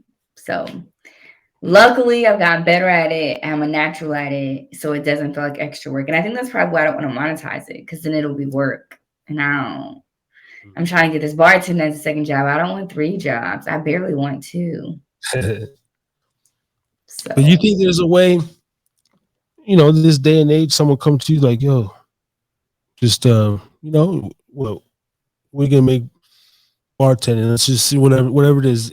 Hey, we'll give you the same amount to just run this podcast like you're doing from your house, but it requires you to wake up or put in like 5 extra hours or something a day. Like, would that interest you? Like, as far as like, 100%. Like, because this is no brain work. Like that, I can wake up and bullshit. And it not even be bullshit, but like I can wake up and talk about stuff and not have to prepare for it. Yeah, definitely. Or if someone's like, yo, Helen, we're going to give you your own TV show and all you have to do is come on with your content. What? Say less. I'm there. I might have the little little opportunity. Well, not even might. It's already going through, but like Hey. it's weird. It's weird. This thing. I don't know. Well, maybe on the back end I'll bring it up because like I don't want to say it on the air yet, and then Yeah. hasn't happened. Keep But lessons close to you until they, yeah. bloom. I support that. But it's an ability to like create new content, like a live, but even more structured. Like it's more, it would be cool to start almost like like a network of, like a cut scenes, hey, now we're going to the Thursday night, it's like more of a production. Yeah. I want to work on like a production. Like it would be cool. I want like shout out to Brother Ray and everything. We need a few more pieces to like put our Reno media team together to where it's like, yo, we're rolling this shit out on Tuesday, boom, boom, and then think about like bringing on other. Yeah, the HIDA network or HIDA. How would you say it? Is it HIDA? HIDA? How do you pronounce your HIDA? HIDA sounds like Al Qaeda, but I see what you did. HIDA. I think it's possible. It's definitely possible for sure. And listen, the fact that my cousin was like podcasting is going to become the new form to consume media, and now everybody named Mama is a podcaster. Like there's so many people who just buy mics and start recording. Like that's why I'm a pubcaster. Number one, I don't even. I really like that. I'm coining. See, I gotta be a pioneer at everything. Everything I do is like, let me do this pubcast, and it's like, let me just keep talking about that, put that out there in the algorithms, because there might be some bigger person with more reach that like, yo, we like that, we're gonna take that one, like pub, and I want to be on the first wave when podcasts fall out, because eventually, imagine podcasts getting so big, and I think it's gonna happen like where it's almost like how we talk about VHS or DVD or like they'll be like, a podcast, bro. You're a podcaster, bro. That was so I agree 2020, bro. Like, what's the next? It's definitely a fad. It's definitely a fad. There's too much work to go into it for it to be a trend. Yeah, it's like a vidcast or whatever the next wave is, and it might be the virtual podcast. I've already predicted that on the show. Like YouTube, you're pretty much gonna have to go, and when you subscribe, it's like a virtual kind of. You put on your VR headset, or it's like holographic by that point. Interesting. And shit, and you have to like scan your. Oh my gosh! No. Go into this like virtual scenario to where the creator can create his theme. It's your podcast, it's your world, it's your video, it's your movie, but you can kind of recreate it in your way out. It's going to be intense. It sounds like it. Virtual reality already makes me nervous. So. I'm gearing up to be like on the virtual like podcast shit, like that sort of. Like I want to be on that tread, on that wave or whatever. Yeah. And I don't even like technology like that. It scares the hell out of me. But just how people now, like 20 years ago, we didn't think about this scrolling and going live and all this stuff. And then 20 years from now, it's like, you're not just going to subscribe. Like it's going to be like this, seriously, like this, like a holograph of you, or like you're going to pop up like a mist. And like, no, I don't want it. It's just going to be you right there, like anywhere in time. Like, I don't want it. Tap me out. I don't want it. What's that movie? There's a movie, I think it's actually called Time, where they have their lifespan on their arm, the inside of their arm, and like you pay for things with your life. So it's like, if you want a drink, that'll be 2 minutes. So you have to give them 2 minutes of your life to get a drink. And I'm like, Time with Justin Timberlake. Yes. Oh, that movie has scarred me. I think that's accurate. Yeah. That's definitely what the world's going to turn to. Like, y'all taking years off my life for doing the everyday things. Like, excuse me, hello? Please don't do that. I don't like JT, and I believe teleprogramming I mean, it's exactly what it is. And that's why I don't watch a lot of those movies either, because it freaks me out. Just like that Contagion with that, was it Mark Wahlberg or whatever, the whole, it literally predicted the schmovid. Like they used the term social distancing in the movie. Like, was it like, wow. like 3 years prior, it came out like 2016 or 20. They used social distancing. They used, it was like Contagion 19 or some shit like that. I was like, what? And the whole, masks and It's a scary world. Yeah. And someone just told me that, yeah, you mentioned earlier, like COVID wave 2 is coming back. Someone just was saying that 2 people that she was working with got COVID. And I heard somewhere else that there is another strain that's coming back out. So there's going to be a part 2. And I'm just, YOLO, man. I'm not getting shot again. So if the vid gonna take me out, the vid gonna take me out. Because at this point, y'all is engineering the fuck out of things. You know what's sad? It's like you got the thing, the thing shot in you. It's fine, but I don't know, that just really freaks me out. I was ready to quit my job and just everything. Like I was literally ready to, like, I'll die over that shit. Like I'll fucking like nah, man. Like I'm serious about that shit. Like I'm not doing nothing that they say. I'm not doing it. I don't believe it. I don't believe in nothing. Just leave me alone. Just leave me alone. I don't care. I don't care about nothing. There's nothing on the TV that you could say. Mm-hmm. I don't give a damn about no UFOs. I don't give a damn about no aliens. I don't give a damn about your vaccine. I don't give a damn about nothing. Just like, let me just wake up, maneuver how I do, and just like be in my little zone. And just like, that's how I operate. Like, let me live by my 5-second rule. Yes, you can absolutely go outside with fucking wet hair or feet. You're not gonna get sick. Like, that's some bullshit. Like, just look like you gotta find your cave soon. Like, just America's not for you here. It's not for you. I know. And then we get into this. Then we get into this this stuff, and it just makes you I just want to like flip everything over and just go run and hide, because it's like, how, but there's got to be I'm trying to carve me out something, because there's like personalities and stuff like that too, that like they get away with that stuff, right? Mm-hmm. You can't cancel this. You can't cancel me, baby. They better not. They're gonna try though, because they don't like to speak the truth. I don't know. And then you know what? It's always like evaded me how no group or person has been able to successfully like one up the man. There's just too much majority rules in America that the people that have common sense are too small. Their voices aren't loud enough, that we're the crazy ones. We're the ones that conspiracy theorists, or we don't trust anything. And so it's just always like been so interesting, like the power that America has over the world. Like America did that. Like they really set out to make people believe like our shit don't stink. What we say is law, because we know what we're talking about. We've done our research. And then you kind of find out they ain't did shit, and people still believe them. Oh, it's America. They're there for the people. Oh God, it's an interesting time. Let me tell you. And so you have traveled abroad? You said? Yes.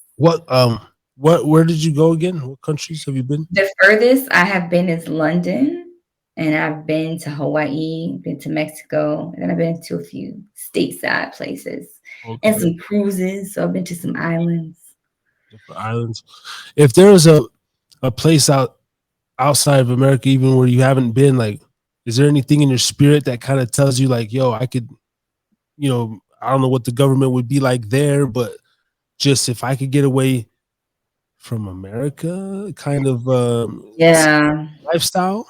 What is that? Honestly, it would be any island. I think like Fiji Islands, fucking the Dominican Republic, like any island that isn't associated with you, because it's just such simple living. Like you normally eat off the land. There's not a whole lot of emphasis on how you look and what you wear because you trying to stay cool. So probably in islands because I also enjoy fish. So I could be a pescatarian. Yeah, I've always wanted to go to Belize. Huh? I've always wanted to go to Belize. Ooh, I went to like had a little went to school with this chick like from Belize, and she'd show me like these dope ass pictures, and I was like, "Yo, you live there?" And then I started following her on Instagram, and I was like that's your life? Like that's just your daily life? Like what the fuck? Yeah, I want to try Bora Bora. I really want to try Bora Bora. Bora Bora. Oh, yeah. The Maldives.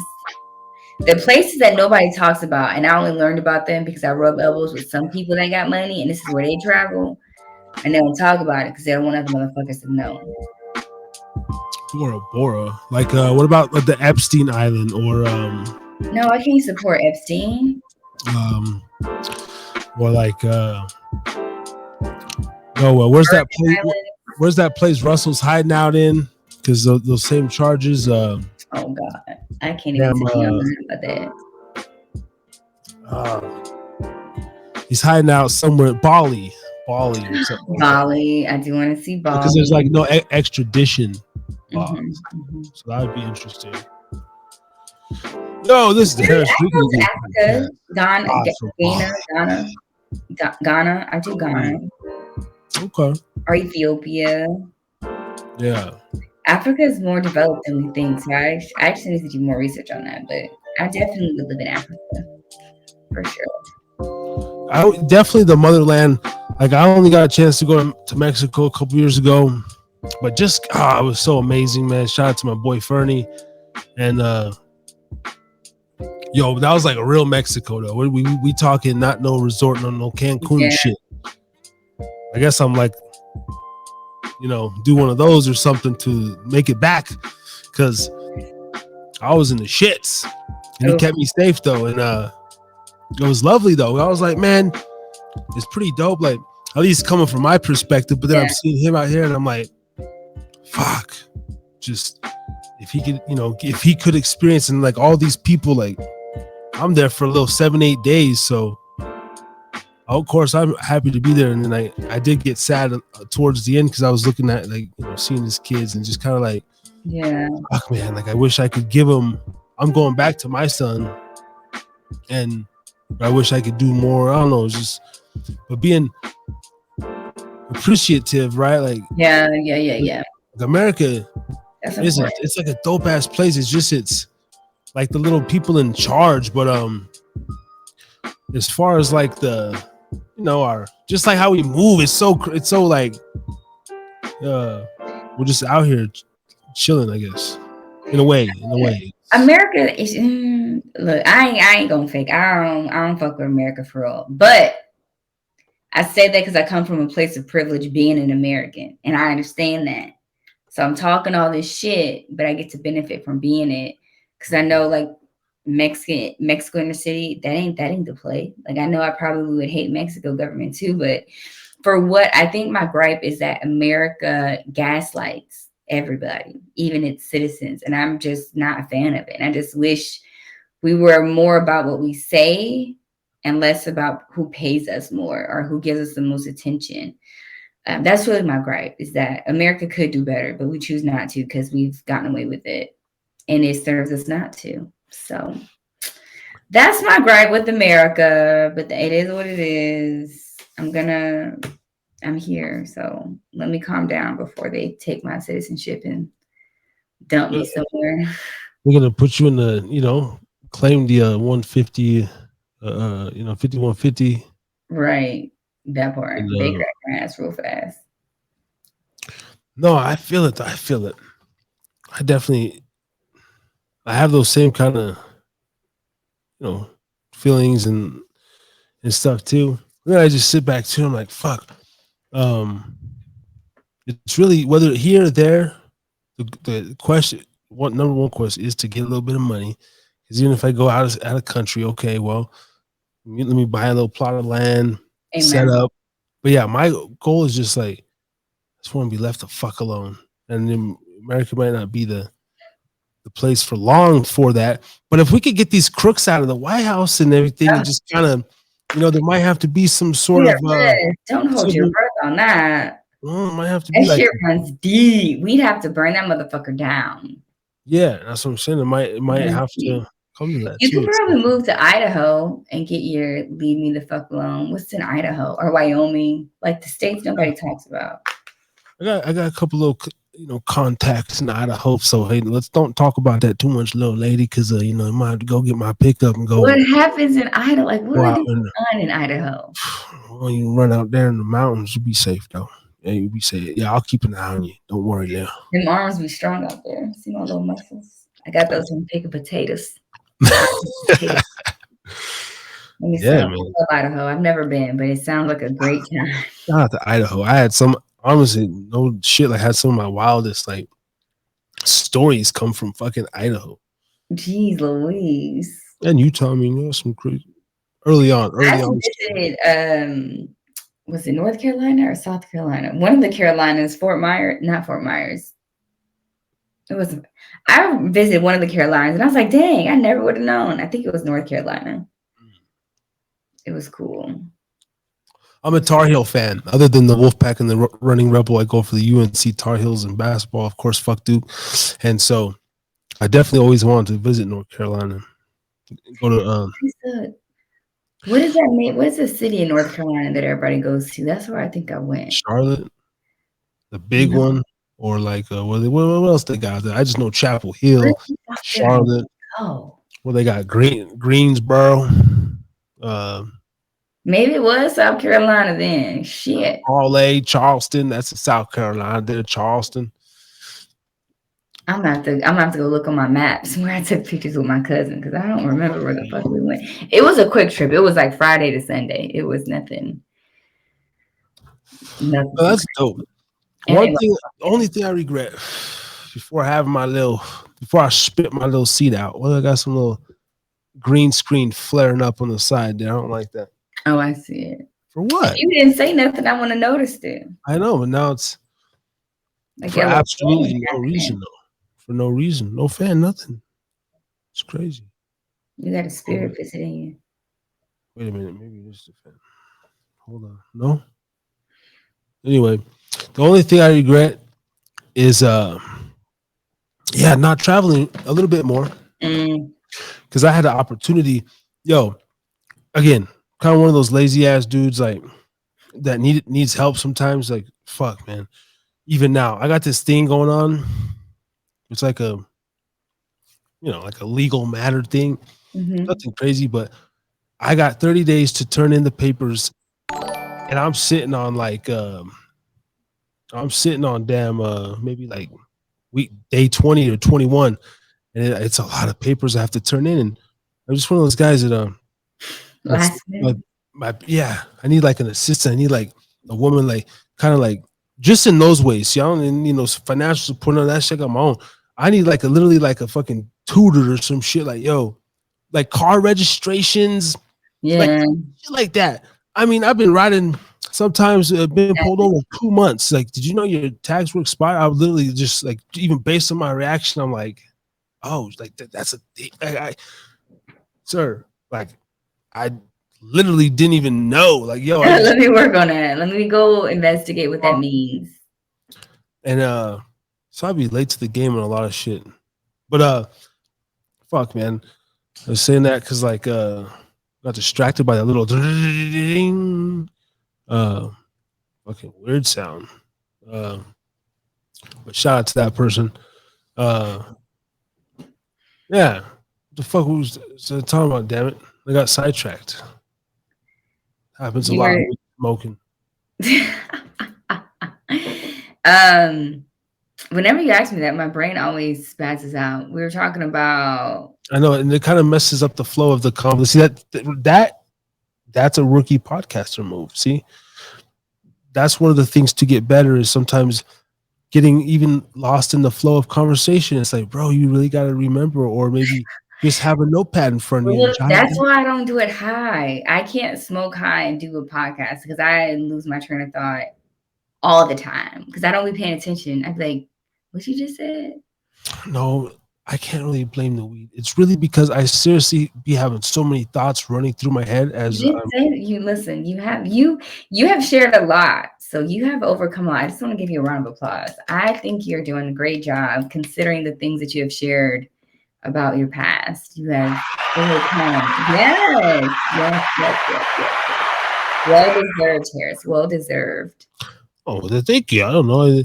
And I came a long way. No, it's I don't know. It just is what it is, and I feel like all the information's out there anyway. Like the government has hours and hours of footage of my thoughts, of my brain, of me fucking like jerking off, like looking into the freaking camera.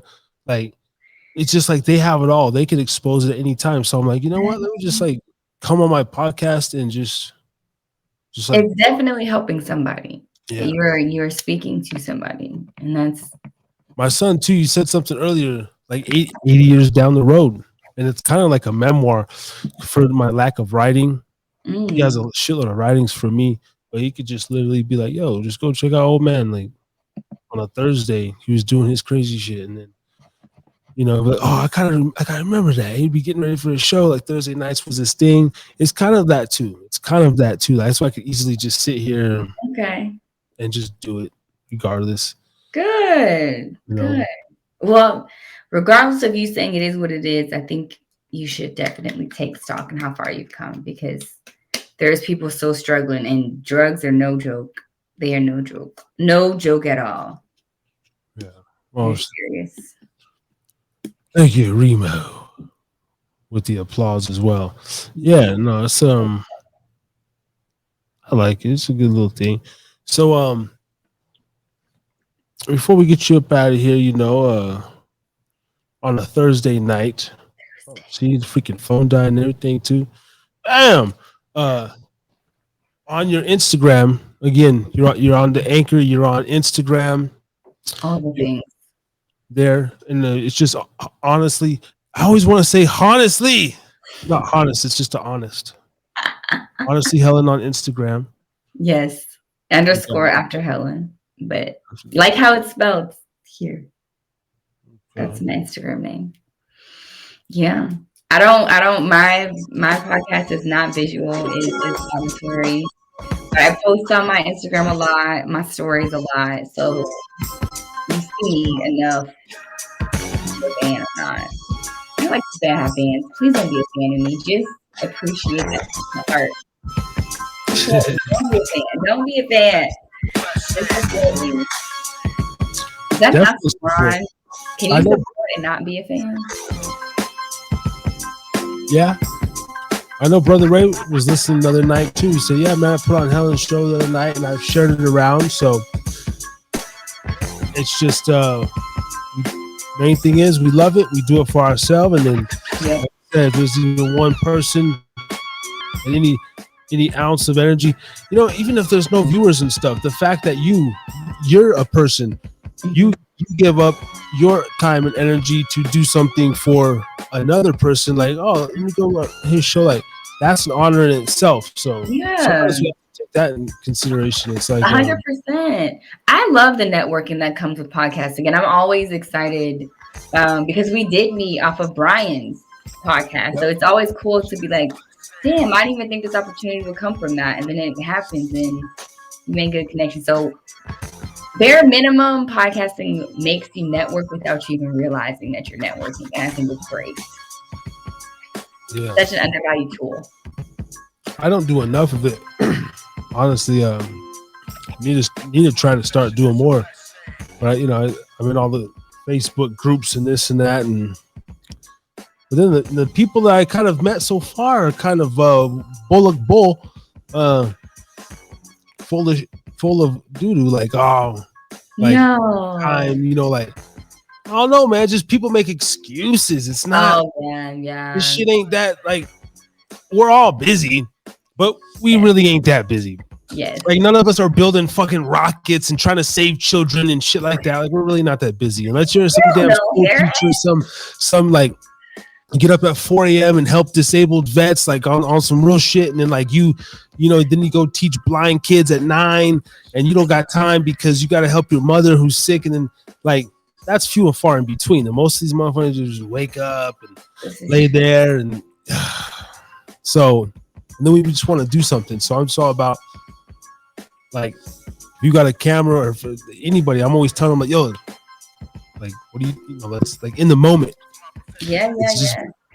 It's very hard to meet that person, and then, like, oh, then 45 minutes later, we're doing this thing. Yeah. It is. It's people are camera shy, and people are always. I think the biggest hurdle is people are always mindful of how they come off to others. They want to be politically correct. They don't want to offend anybody. You know, they want to say things that make them look good. And I respect all of that. I think that's good things to have in mind. But I think also people appreciate more just genuineness. And if you say some shit that comes off wrong, but the way you say it is just like is a receiving, mostly people can agree to disagree for the most part. They like you overall. So I think if we just got out of our heads and just showed up, there'd be a lot more conversations that actually happen and people wouldn't flake. But I just was telling my sister, because my sister has a closet, she has a dog and cat bandana company, Claws and Paws. Go check them out on Etsy, real plug, real quick. And I'm dog sitting, and she was like, so I'm going to ask my friend who I'm dog sitting for to like check out my sister's website. But I was like, I'm gonna buy him a bandana anyway. And she was like, so you doing another favor? Because I'm not having this friend, I'm not charging her to watch her dog, and I'm watching for a week. Because in my mind, you my friend. I don't need to, if I'm that bad on money, I'll figure out. I don't need to ask you for money to watch your dog. But I was telling her, I was like, sometimes you have to do things for yourself. And if we want to get Claws and Paws name out there as a bandana company, I can't wait on her to buy it from you. If I have her dog with me and I can get a bandana on this dog and start advertising for us sooner, then we just got to do that. Like, so I think the biggest message too is sometimes you have to be your biggest advocate. Sometimes you have to there's not even such thing as over investing in yourself, but you have to be the number one investor. Like, that's sometimes just how that cookie crumbles until the wave catches on, or that one big person that's able to really influence your sales or your viewers comes along, or it's natural. So I'm never shameless. Like, I'd be quick plug myself, or no, I'm lying. I'm not quick to plug myself. I'm quick to plug other people, and I'm quick to market for other people. Because I don't want my podcast to grow too fast. It's stressful enough now. Yeah, I can see that. Definitely slow dough, better than no dough. The slow grind, like the one. It was cool. Like the one viral moment that we did have, like about last year when we had Kelpie on, and he was going crazy. And I had my one pretty viral clip. Like, there was like 80 something comments or whatever. It was, and I was like, damn, like I never had this impression, but there was that feeling of actual hate. We had this troll that was so pissed about my interview, like, style with him, and I didn't know this kid from nothing. I just was like, it was just out the blue type shit. I was like, fuck it, let's roll with it. And we got him on, but then I woke up literally, and I was loving it. But I was like also dissecting, like, yo, is this what you really want to do? Like, this is like, it's not just you know, have other people that, like, if I go down this route, you know, am I gonna be cool with the death threat, or, you know, with somebody really getting angry? Yeah. Because, like, of my thought, right? And yeah, I am. I took it. I took it on chin. I was like, yeah, I would. And yeah, but I kind of can't wait when that happens for me. I haven't had any negative press yet, and I don't know how I react to it. I'm confident enough in myself that I think I won't be fazed by it, but I think I'll undoubtedly hurt my own views, because I probably would respond to it and say some more ignorant shit and not help the situation, because fuck these people, to be honest. Shit. I had it tested me, but I said, you know what? I'm a kill him with kindness, and I'm gonna promote at the same time. And so I just typed up something like, yo, well, thanks for your time and energy. Like, be sure to tune in next week, you know, 8 p.m. And then, okay, that's a good one. Like, that's the route. It was just like like a promote, but like the main thing, like energy, like bro, you're the one commenting type shit, like that part. Because you know how much effort it takes to. Yeah, because I could just I was like going back. I was like, oh, nah, I don't want to start this. I don't want to start this because I'll be wasting my day on some bullshit. Mm-hmm. And they quick to do that for surely. Yeah, and a few more were sent, and yeah, it was just interesting. But I was like, damn, this is like a smidget, like a one fucking thousandth of what you know Yeah, what normal people get or whatever. the big dogs in here. That'd be crazy. But then, yeah, well, I don't know. Either way, I think I'm desert boy. It's gonna stay like that. I don't give a shit. Fucking board gives a damn. You know, the Hyder Pub. This shit was built by boards and everything. We got things holding up with duct tape. We love that. My first live that I did, I had the although I had a pretty dope the same studio, but like this broke and I had duct tape on it and shit. Like for the I'm like, bro, change your mind. I'm like, nah, man, it's like duct tape, bro. This is the beginning. So Right. You got to start from the bottom. So you can show when you got this nice mic, you got the green screen now. Can't nobody touch you. Nobody. And the content I'm about to be dropping is gonna be pretty tight. As soon as I figure out how to throw videos on here. Oh, yeah. I got some dope headshots coming too, because the official got the little photo light, whatever. Okay. Doing big things. I love that. Yeah. Trying. Go ahead, hide a podcast. Really the only thing that keeps me motivated right now is like the branding of it, like that. Yeah. Keep branching out. You know what I mean? You got it, Harris. I think you're doing a great job. I appreciate it. It looks great. Yeah. I appreciate it. Shout out to you. What is this? Cheers. Yes. Industry Slaving over on Twitch. Shout out to you. Sorry if I offend someone. You can't offend nobody here at the Hyder Pub. Get the fuck out of here. Try a little harder. What are you talking about? You got to come 10 times. What are you talking about? Fucking thick skin over here. Cheers to you, damn it. I love the polite. Drink it again. Yeah. See, you got sound effects. Listen, you are doing it. We got a little thing over here, but that's what makes the show. That's what makes it. The ultimate goal in the beginning was like, I want to run like a production. Like I want to like it don't have to be me. Like I just want to meet people and like put them on and then have enough people that has a dream to be like, yo, you got some money? I got some money. Like let's rent this little space and just like it's all of ours, and fucking let's just like create out of here type shit. That's my true kind of thing. Like any kind of creation, all it takes is energy though. Like I don't give a fuck if it's a skating. This dude likes to skateboard. Okay, film his skateboard videos. You'll do your podcast. Whatever. I'll do a podcast or I'll fucking help. I'll just sit there and edit. I'll edit the videos for you guys. Kind sir, and still do my podcast. I don't give a shit.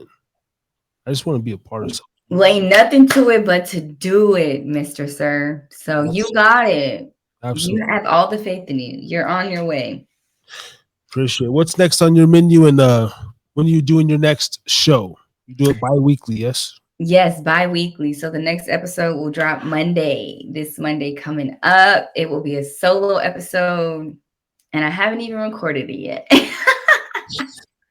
Okay. So I am gonna be posting that or recording that, posting that, and then I need to get some guests on. So I probably need to get you on my podcast, huh, Harris? Yeah. There's absolutely no visual, so ours will just be a conversation. But I'm halfway through season 5, so we have 7 more episodes to go to record. Okay. That's dope. I'm gonna be sure to again put the link in this one and plug away, and I will have some clips, some dropping, man. I think we did excellent this time around, and I definitely want to see you back on. Just Yeah, I like the pub. thank you. Just throughout the rest of the year, and let's continue this growth with the Amen. that we have going. You know what I mean? I'm here for that. I am here for that, Mr. Harris. Amen. Amen. 2 snaps in a room. Woo. Absolutely. All right. And that's how we do it on the Haida Pub on a Thursday. On a Thursday. Now,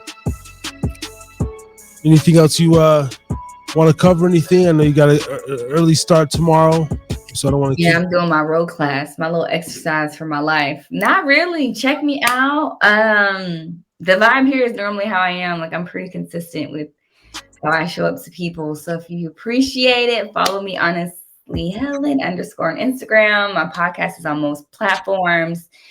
Yeah, and if you got a dog, Claws and Paws bandanas.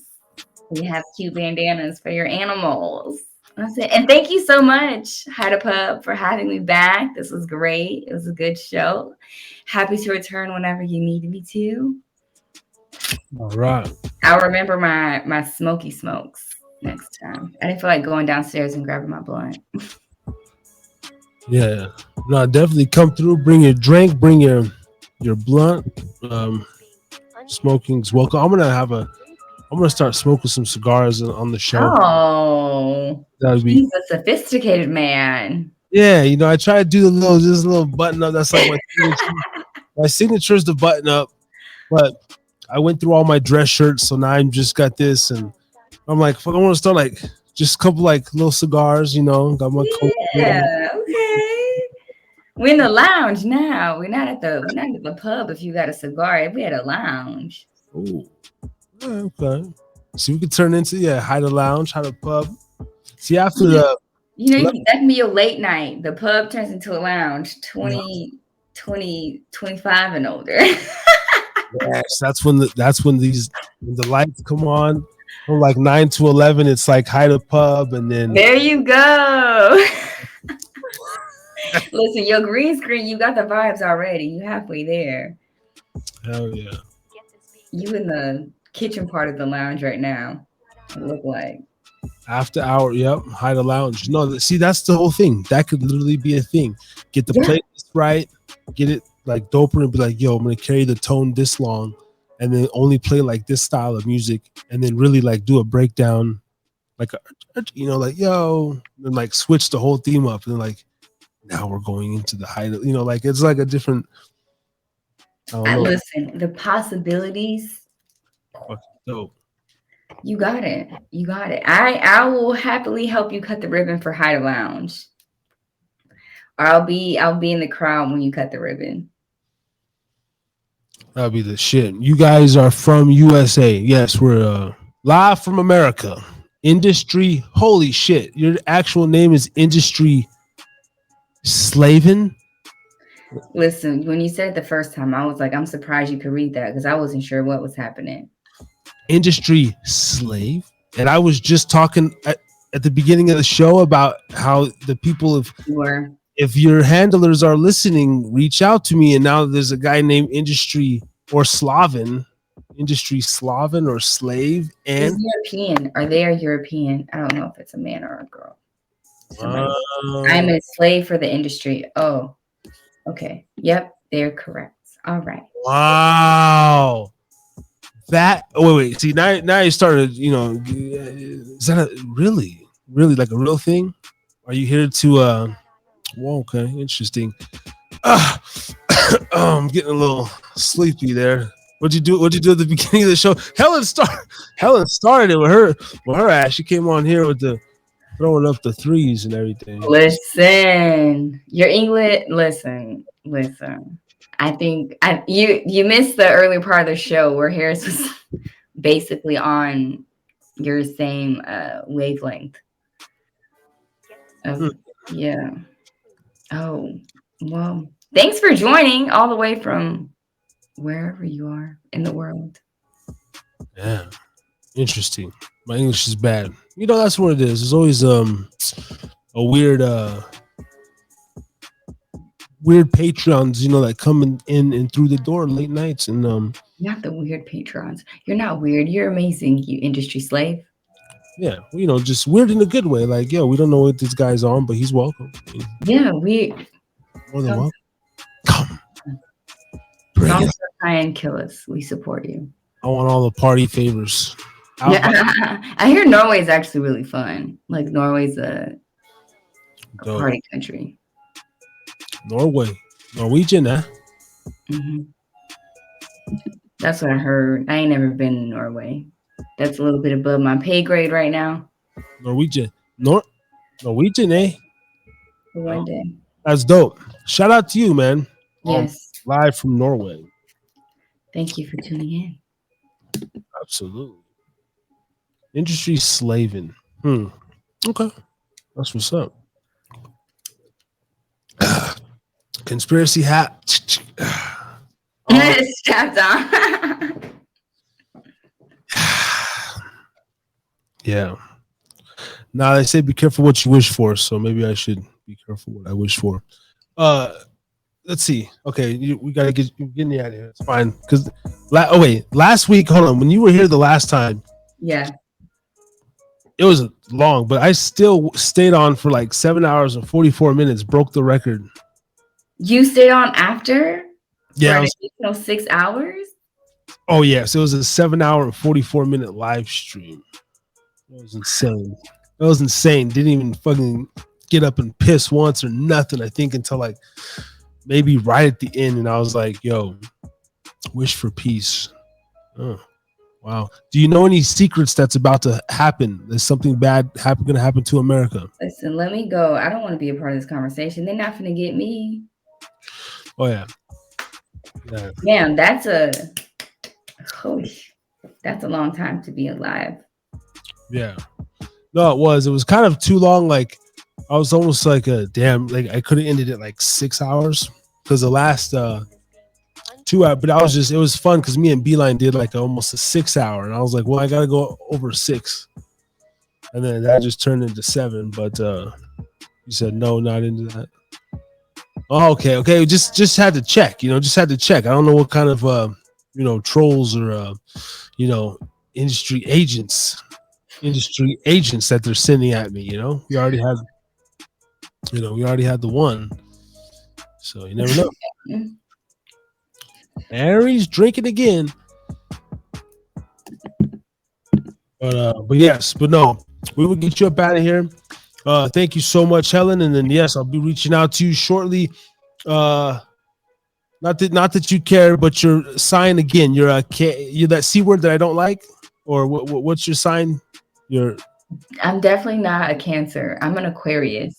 Sorry, I get the can. So yeah. Yeah, I'm an Aquarius. January, baby. Okay. We got Virgo season coming on the horizon. That's my little season, but we're in the Aquarius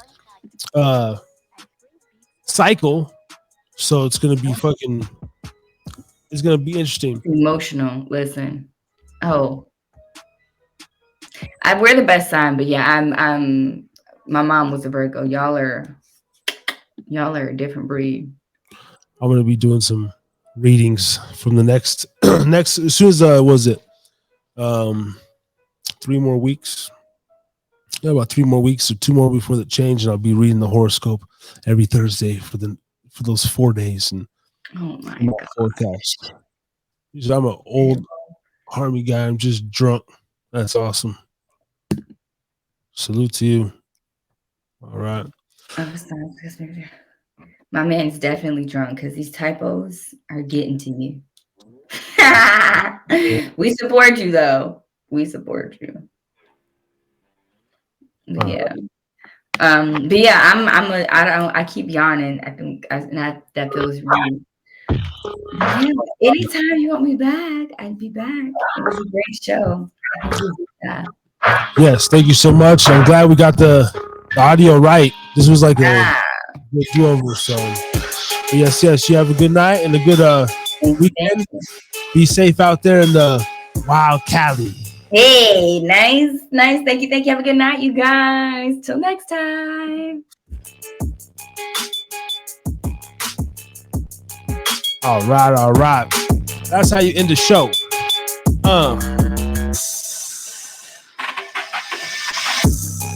Honestly, Helen up in the building. Remo, salute to you. We got politics are opium for the people. Like crack, yeah. Opium shit. Man, great show, great engagement. Thanks to everybody who did tap into the Hide Pub. And let me just take a second to play some beats.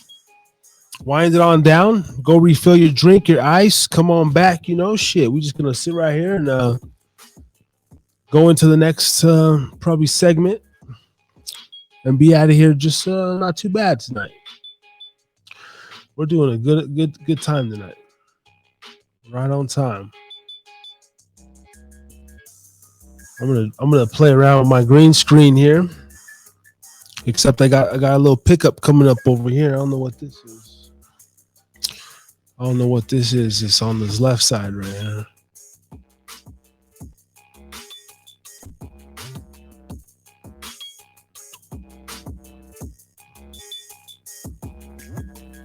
That's weird. Okay, maybe I could put the intensity.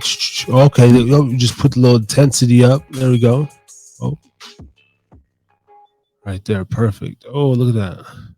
Just be a floating body. Just be ahead. Just be ahead.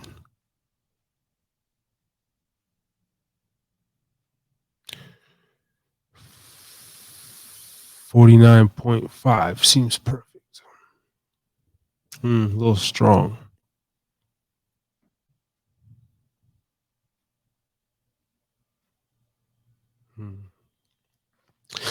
Yeah, definitely gonna have to play with this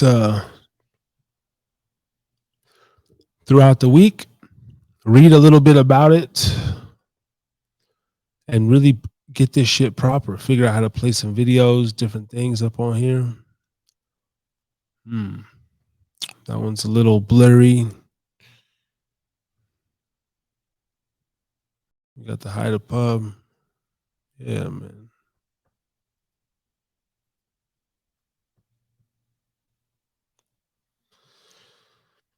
Yeah.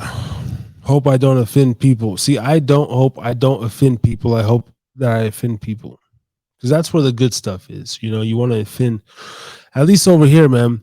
It's like people are, I don't know, America, you're from Norway. What's your view on America? Like what's your news saying? You're hearing about this,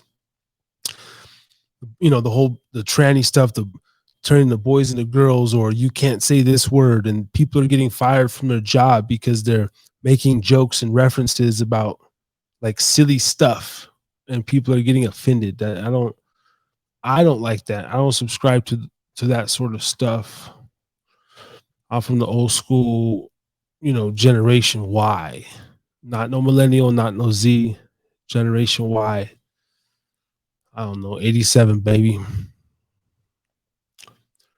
So about 2 hours into the show, some bleed is like starting to pick over from the green screen.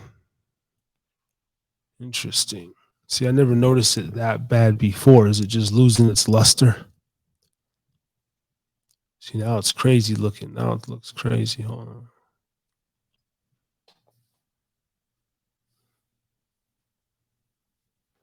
We'll figure it out.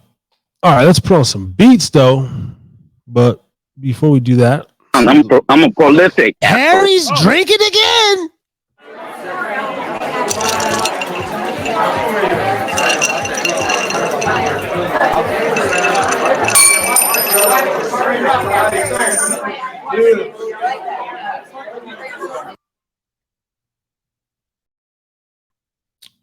People forget people who need help. Yeah. I was just talking about that actually with the guy at work. Are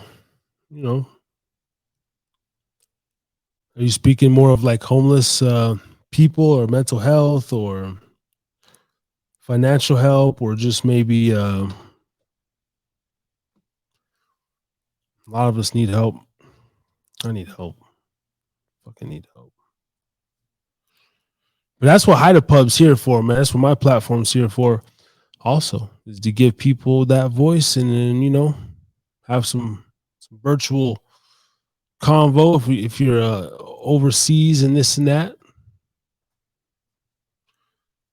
So it's good. It's pretty good.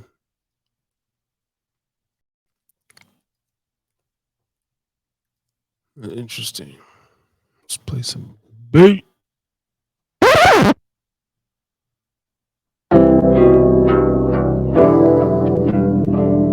Didn't do too bad tonight.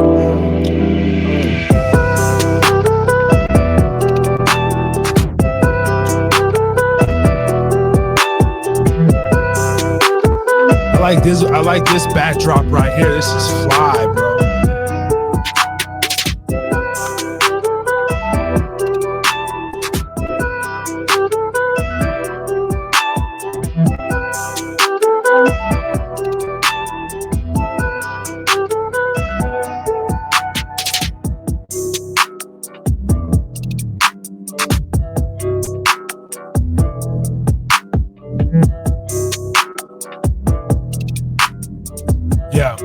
Okay. Shit, let's talk about it though. Like, you know, it's definitely the West. Shit, I heard that, you know, now China's up in there eating off them too. Also, but I don't know, it's interesting.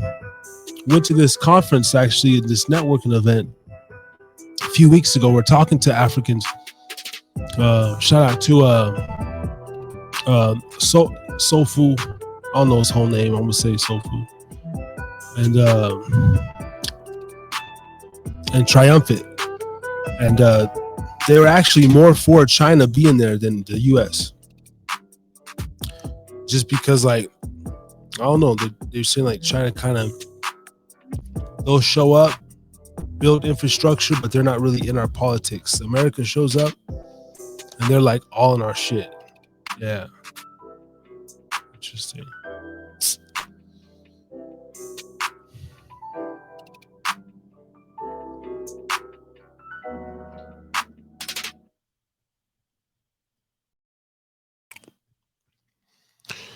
Yeah, man. Hey, man, this is Tommy Chung, and you're listening and watching Harris is Drinking Again. Sounds like a ghetto movie.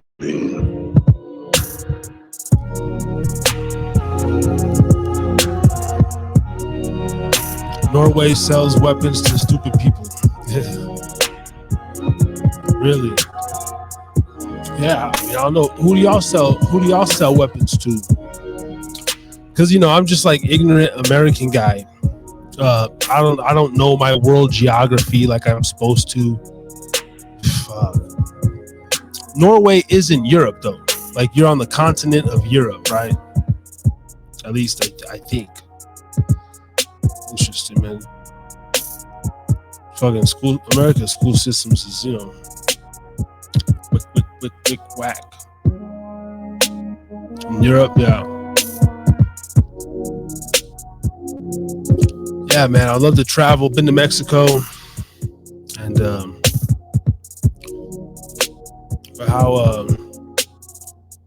but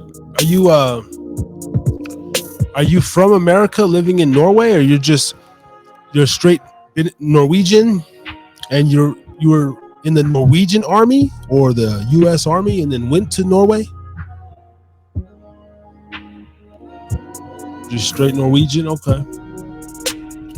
Aside Sweden and Russia. Norwegian army, yeah. Okay. Well, salute to you still, man. Thank you for your service. Still, man. Border guard. Nice. Okay. Shit. Well, as you know, we could use some tightening up around here on our border. You know, that's for sure. Man. Shit. What's going on right now is ridiculous. Norway, Russia.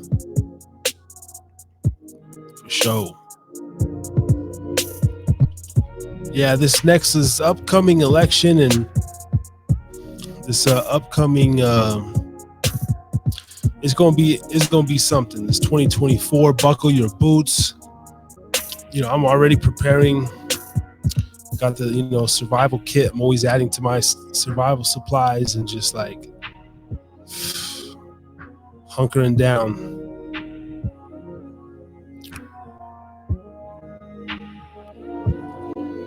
I'm never afraid of Russia. I'm afraid of greedy people. Yeah. It's all good, man. Shout out to Russia. I mean, I don't know. And that's the thing. That's the thing about me. Like, I mean, I don't know.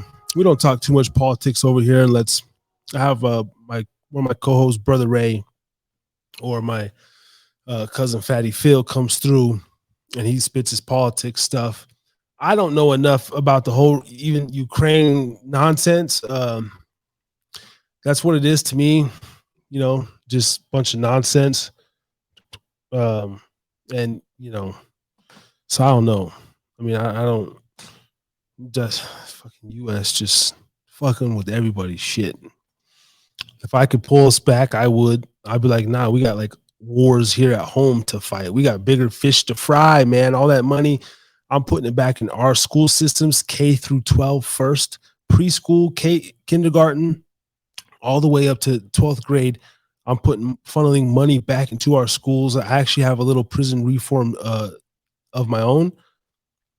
I would like to Rockefeller family. Are you part of the Rockefellers?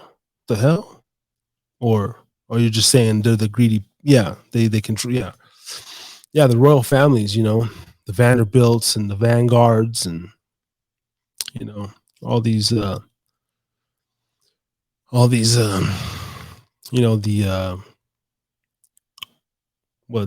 some Chinese royal families, the Yins and the Yangs, the Yis and the Yins. So it's interesting.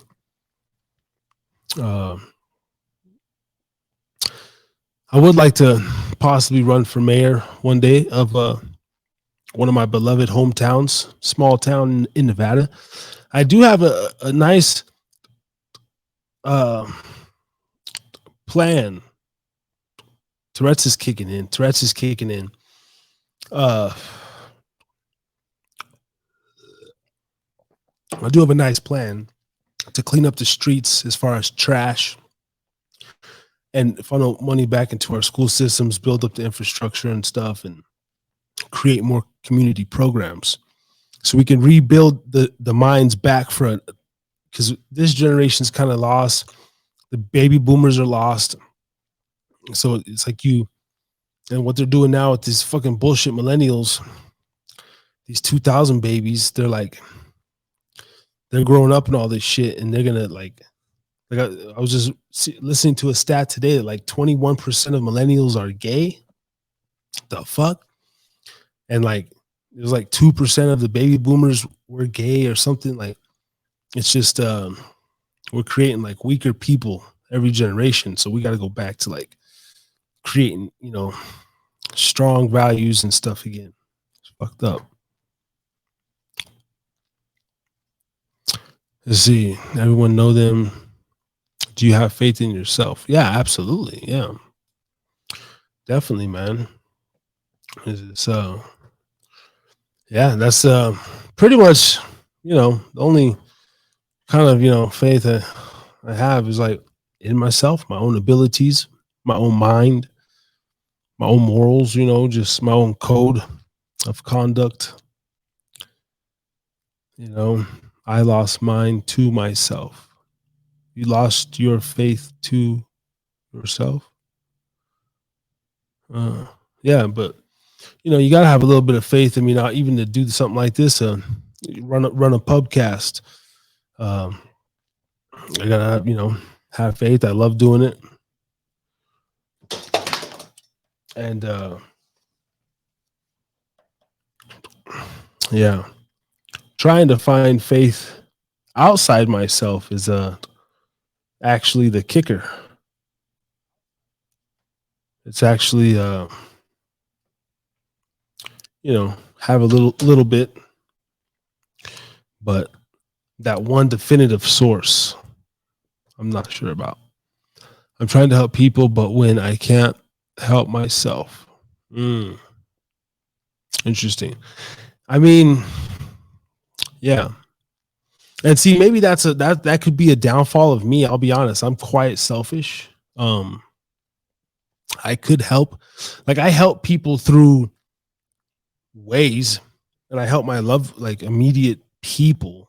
I'm kind and courteous in public, and I pick up trash and open doors, basic good civilian shit. But I've helped people with podcasting and teaching them stuff like how to run a show, what equipment to buy. I help people in those ways. My main job, of course, is I'm a bartender, so customer service, and so I help, but I don't really wake up and care about helping people. Is however that sounds, it sounds, but and I have a family, so all my time goes to helping them. I'm helping my son, do stuff all day. And so that's pretty much the majority of I don't worry about helping others as far as, some feeling that I have. If I see someone needs a fucking flat tire or push the car out of the road, I'll hop out, help you. And that's it. And I'm still going about what I want to do. So when do you think about yourself? I mean, what do you mean? What do you mean? I think about myself all the time. What do you mean? I'm thinking about myself right now. I'm live, baby. TNR, Thursday Night Rants, live in the cut. Live in the cut on a Thursday night. Hi to Pub. Follow us on YouTube, Twitch, Twitter, Facebook, Podbean, Instagram, all under either Hi to Podcast, at Hi to Pubcast, Harris Drinkin on Facebook. You never know what you're going to get. Shout out to the industry slave. Keeping me company on this last hour here on episode 80. The big 80 weeks in a row. Yes.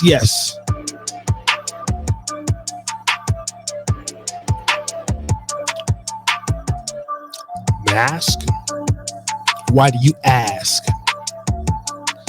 That shit was trash. And I threw it away in the trash. Don't ask me to put it on when I'm going in your grocery store. I won't come back for more. I'm just sitting here and I'll go back in my Ford Explorer. I don't need to go in. Fuck the vaccine too. I don't want to take the shot. It ain't for me, dude. Nah.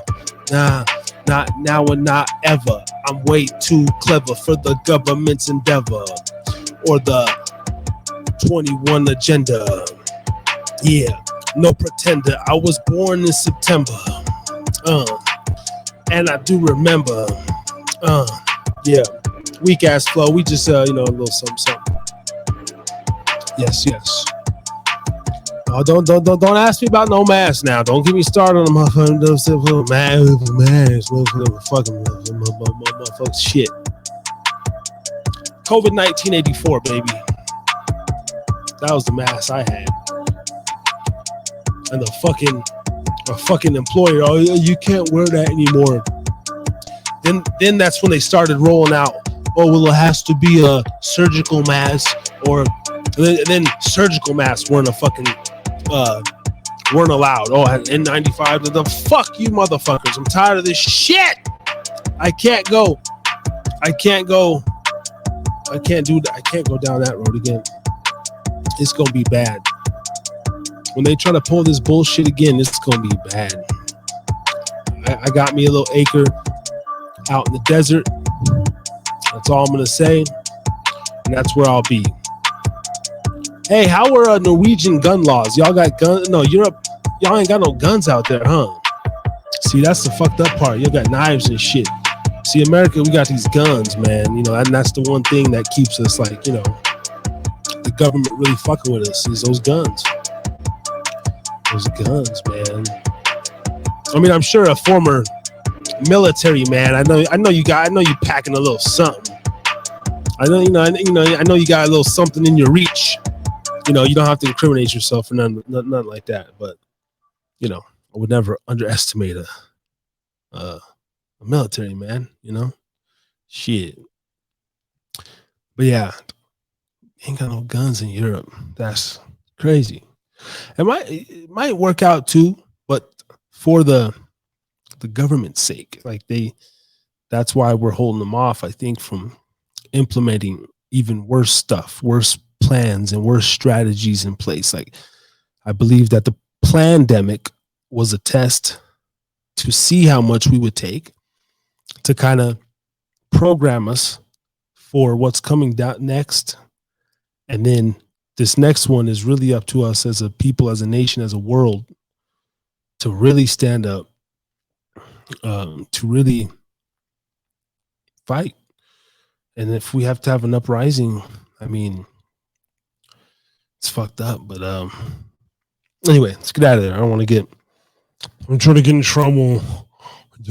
I'm not trying to, I'm not trying to get canceled. I'm not trying to get.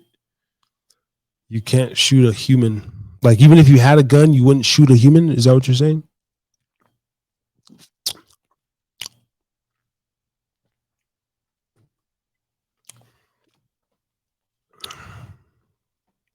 Yes, you would. Don't lie to me. You're going to shoot a motherfucker. Your life or mine, buddy. Your life or mine, buddy. One of us got to die. Never. I don't believe that. I'm capping a motherfucker. And I'm not even like that. I'm soft, you know. I don't want no trouble. But I just know myself, like, man, when that fight or flight gets fucking ticking and that adrenaline, boy, it would be horrible to have to do that. I actually interviewed, shout out to Wade Williamson, man, interviewed a guy who killed a guy, you know, in self-defense manslaughter. And, you know, I was trying to put myself in his shoes, and very interesting story. Go check out that episode on YouTube. It's like episode, I don't even know, 50 something.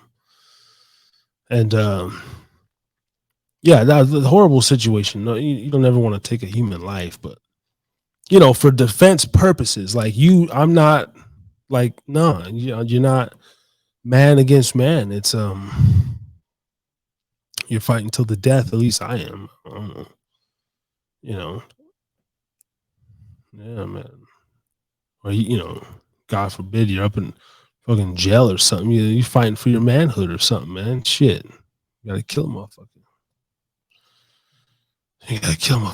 Anyway. Whoa. Dark vibes, bro. Hey, guys, let's not talk about death at the Haida pub. Stop that.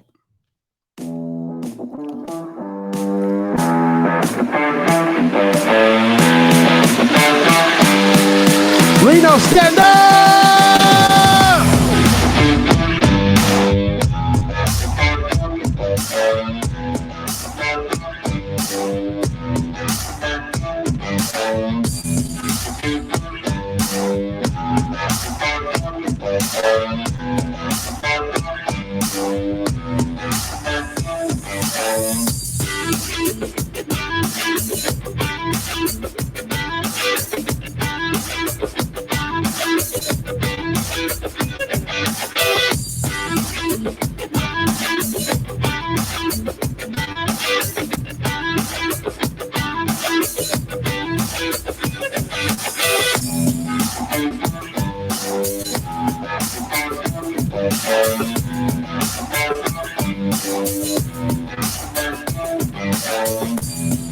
Woo!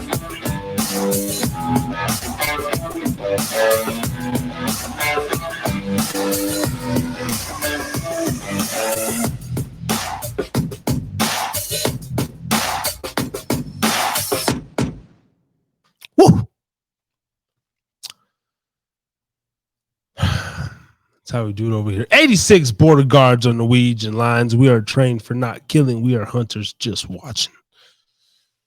Hunter. But I'm just, you would still kill if you had to. Yeah, I think everybody would. Maybe not. Some people might freeze up. They might freeze up. But then you're going to be gone, buddy. Because if one of those border hoppers comes over there and they want to get in, they're going to get in. I mean, if you don't stop. For family. La familia. Si. Órale.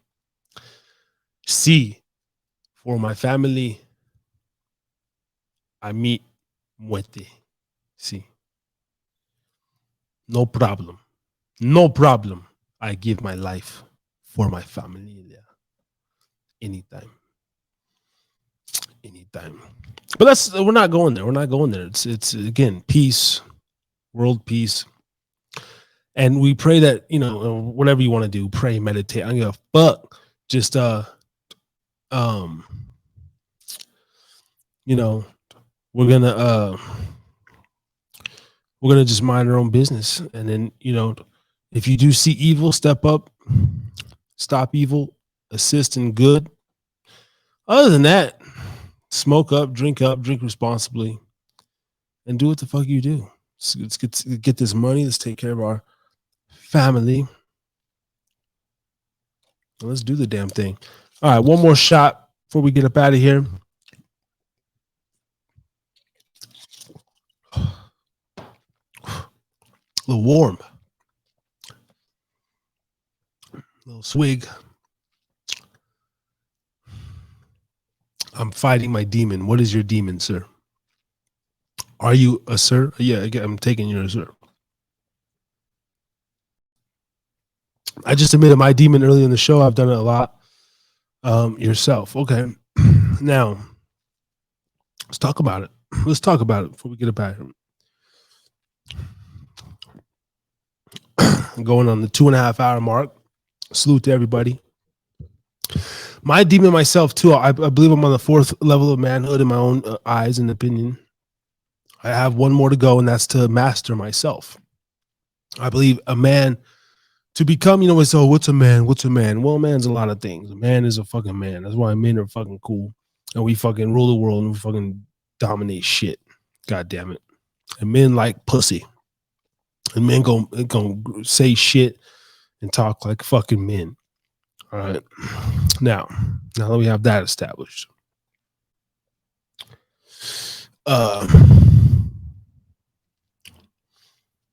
Yeah, I recently did some Adderall, you know, amphetamine, you know. I'm going to call it a relapse. It's not really a relapse, just some recreational, just pop some Adderalls. But it's the after effects. It's the come down. It's the mental toll. It's the mental toll that it takes on me. And then my family feels the effects because I'm coming down the next day and I'm not as present with them as I should be. And I'm tired and I'm like, I'm just like, fuck, I'm off my game, you know. Stay up all night. And so then I'm off my game. And so I consider that a demon. The thought to do drugs all the time, even though I don't, I went 18 months. I'll be on 2 years since I did meth and coke in Mexico. You know, it'll be 2 years on my birthday here in a few weeks. So that's good. But like I have that craving every day. And I know where to get some shit, you know, sometimes, and or I have opportunity to do it and I've been turning it down.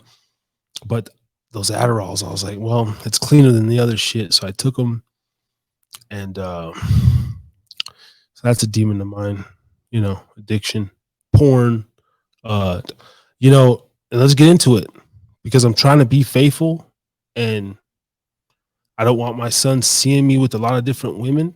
I be watching more porn, like, because I'm tired of just sleeping with my girl all the time. but I'm still a man. So I'm seeing all these women, and I'm like, damn. And I even had some opportunity to go, get some coochie and everything, and I haven't done it yet. But then I'm like, well, I'll just jerk off, and so there's that, and that's innocent too, but it's still like a thing. It's still like a dark kind of thing, And then I believe in like demons like entering through like devices and frequencies. Porn is like a negative frequency. And so if you invite that into your eyes and into your soul on a daily, that becomes negative. So that's a demon of mine. Yeah, man. I hear you, brother. You're tired. You can't measure your own standards. What your thought about self? Oh, you said you're on it now. You're on Adderall now. Okay, and like, what do you, like, are you prescribed it? What do you use it for? Obviously, the effects, like, you get horny on that shit. You have a woman you like to, get lost in the fucking on a porn binge. Do you go to the strip club and, look at ass and titties? Like, those are my vices, man. Like, yeah.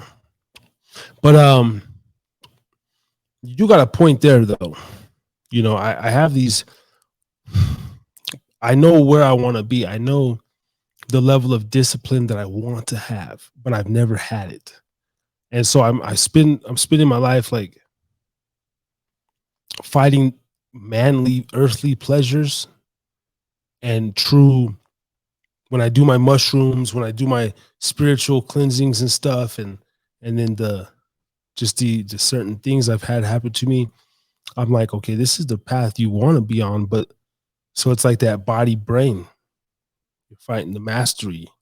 Once you level that mastery of the brain, and like the body, follows. So that's what it is for me.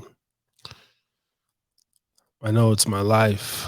Yeah. Feel like you're beating yourself. You probably are beating yourself, sitting there fucking jerking off, scrolling on Adderall.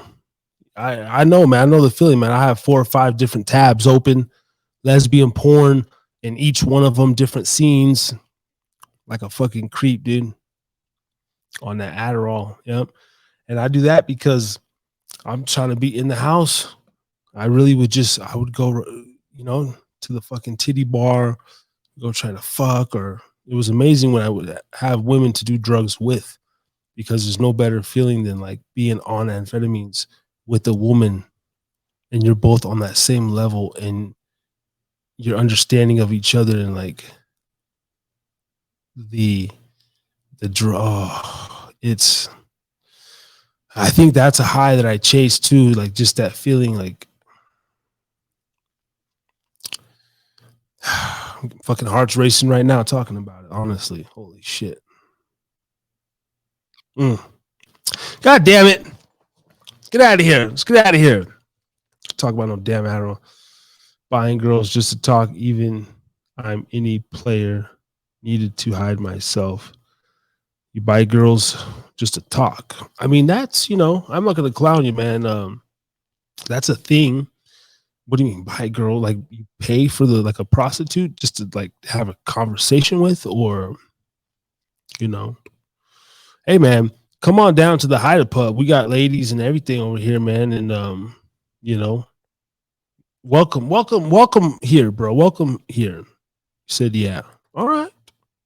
Well, hey man, thank you for admitting that and telling us about your therapy.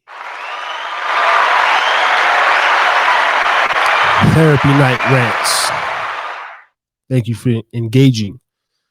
I mean, I paid for pussy plenty of times. I'm from Nevada, baby. It's legal. I remember one of my first experiences, and I think when I was damn near, I don't think I was 18 yet. I was like 17. Didn't even have an ID. Went down to Chinatown. Paid $200, man. She fucking 69 on my face, rubs her little fucking Asian twat all over my face, dude. Sucked my penis, jerked me off. Oh, I was in heaven, bro. I was in fucking heaven. God. And I paid a street hooker, $40. So, you know, whatever. So, I mean, but I try not to do that no more. No more. I just look. I do a little something here and there. I can't really talk about it too much, you know. But, you know. I'm in a committed relationship now, so I do not do none of that. Shout out, see myself in you. Powerful. Powerful. Well, welcome home, man. Welcome to the Haida Pub. We're accepting all members, you know, and that's what it is. TNR, Thursday Night Rants, a.k.a. Therapy Night Rants. Been doing this 80 weeks in a row. And we got people on here that, you know, we had a gentleman who killed his son in a DUI car crash. Spoke about his story. We had Wade Williamson defending himself, manslaughter, self-defense. You know, we had people that have been molested on here. I've talked about my own experience with molestation, different things. So, and it's a lot of stuff that, you know, maybe other podcasters cover, but not as in depth. I don't think it's not as open.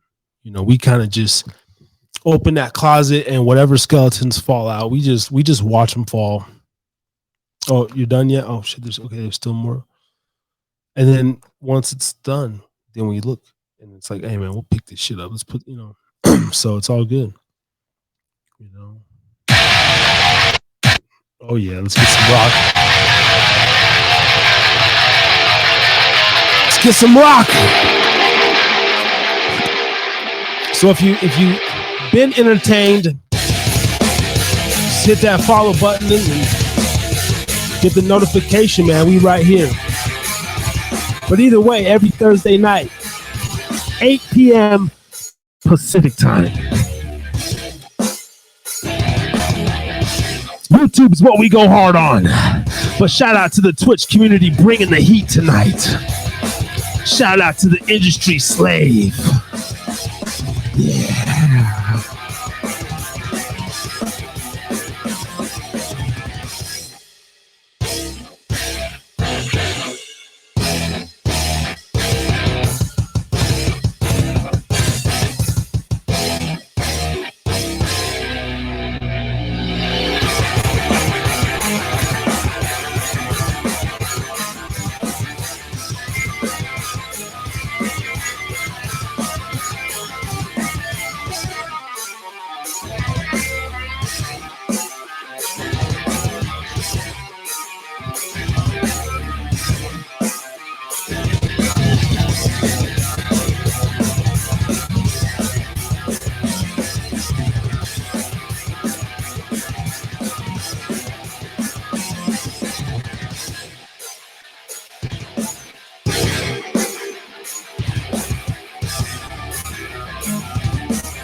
Oh.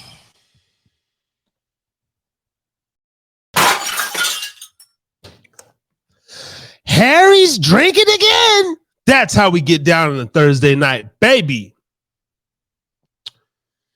Just never hide your mask for yourself. I've done it for many years. I'm rock bottom. Well, check it out. That enables me not to, man. Like doing this show right here too, man. I come on this bitch and I'm transparent as fuck. Almost too transparent. Because I picked up a couple weirdos along the way. Send me weird messages and shit like that. And fucking have like weird stuff. Like I've been sent weird messages and like because of the show. It's really weird. But I'm still pretty transparent with it. And I ain't got nothing to hide. My mask is ripped off. Fuck the mask. I hate the mask. I'll never put on a mask again. I'll fucking quit my job right now. Fucking do it. I don't give a fuck. I'm not going back to a mask. Hashtag mask off, bitch.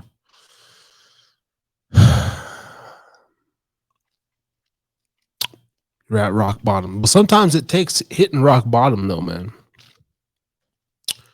Unless you've been in rock bottom for so many years and it's such a perpetual cycle that it's becoming pathetic. That's what I'm scared of as I pop another Zin. That's what I'm scared of, is like my girlfriend, my baby mama, my son's mother was disappointed in me because like we just recently relocated. So she's like already like on edge and she's away from her comfort, her home environment, her safety net. She's stepping out, having faith in me. This is the first time since I've been here in this wonderful city right here that I did some drugs, Adderall, whatever. But I do a lot, man. You're saying you're on it now. I mean, let's compare, bro. Let's compare, brother, because I ain't doing nothing less than 90 milligrams. Okay. Give me 330s and I'm going to start there. How about that? Huh? Now, I've only done the maximum. My maximum dose was 300 milligram.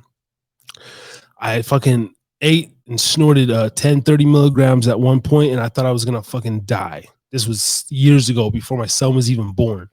And that was one of the worst come downs I ever had, 300 milligrams of Adderall. And, but I've known people that have done even more. And they're like psychos. They're psychos. But I started at 90 and then I did another 3. So, I went 180, man. And I was like fucking twacked out. Of course it shrivels up your penis and everything. I'm sweating. I don't even have to tell my girl because she walk out in the morning and she sees like I'm sitting there. I'm sitting right where I'm at now and I'm watching fucking pornography. And she looks at me and she sees me sweating and she just like shakes her head. She goes back inside. And I felt pretty low because I was like, fuck. I'm just sitting here fucking stuck in the fucking methamphetamine zone and I can't shake it.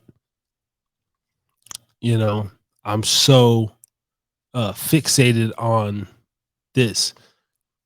What I mean? And that's what it gets me. That's how it gets me. It's like it gets me zoned out. I have to start writing and editing and doing productive stuff. But then about 4 hours in, the fucking sex, the thoughts of lust and porn, and I have to like go get it. I'll go play with her for a little bit, and then it's late, and I'm just like, all right, baby, I'm just gonna be up watching fucking porn for the next 6 hours. And I'm not even jerking off. I'm literally just like watching it, like scrolling, looking at it, in hopes of like finding that one video that you're never gonna find. And I'm so gone off the addies. Like I don't come until like a day after. It's insane, man. Yeah. Say, can you join? You want to come on the show? Want to come on the show right now? Drop your email. You never know what you're gonna get here at the Hider Pub, guys. We have a possible just first timer that wants to just randomly hop on the show. I'm down. I'm down.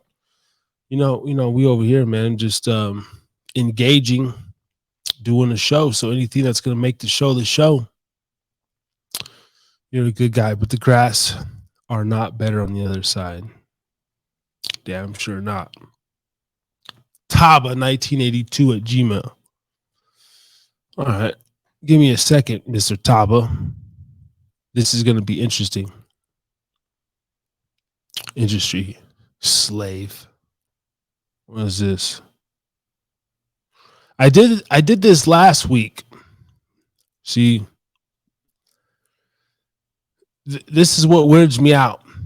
I don't know if you're really like these like government like bots, like these agent people that like are trying to extract information from me or something like in a weird way. Cause I sent the link out last week to a random person and they couldn't get on.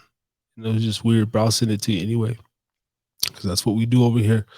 And I'm all for the show. It's all about the show. And I don't like ending Thursday nights. I love when there's a lot of people that come on. I like when the chat is lit. Because like I said, I've done 7-hour streams, 8-hour streams. You know, most Thursday nights are no less than 2 and no more than 4. They're between, I do between 2 and 4 hour shows. But depending on how I feel, the energy, the engagement, you know, I have my guests and I usually cut it off. But you want to come on, see if it works. Best if you have a laptop. You can do it through your phone. If you're doing an Apple, you got to do it through Chrome. Taba 1982.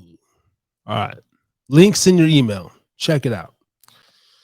If you could get on, we'll see you in a few minutes. That's how we do it over here in the fucking Haida Pub. What is this? What is this weird link? I'm not clicking that link. Yeah, I'd be tripped out sometimes, like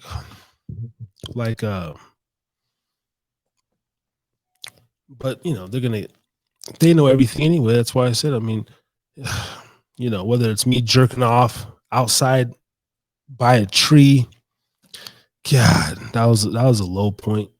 But I mean, it's kind of low, but it was a high in the moment. Let's get out of there.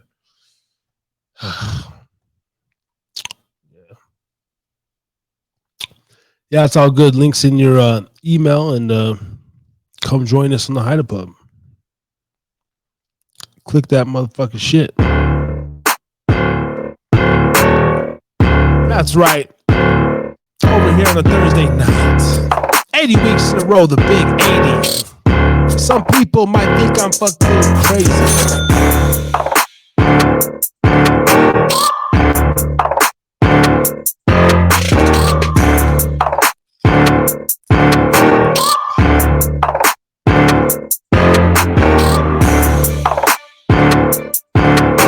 Shout out to Gubba Rum.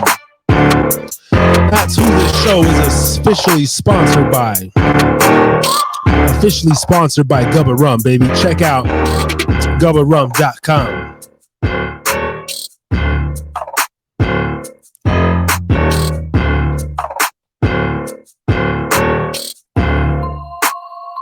Let's get into something a little more sinister. I ain't got batteries for these lights, so it's like they produce a lot of heat. I'm burning up out in this motherfucker. And I almost wanted to get the lights that could change colors, you know, so I wanted a real... I am highly impressed with my background tonight. I ain't gonna lie, I'm kind of feeling myself.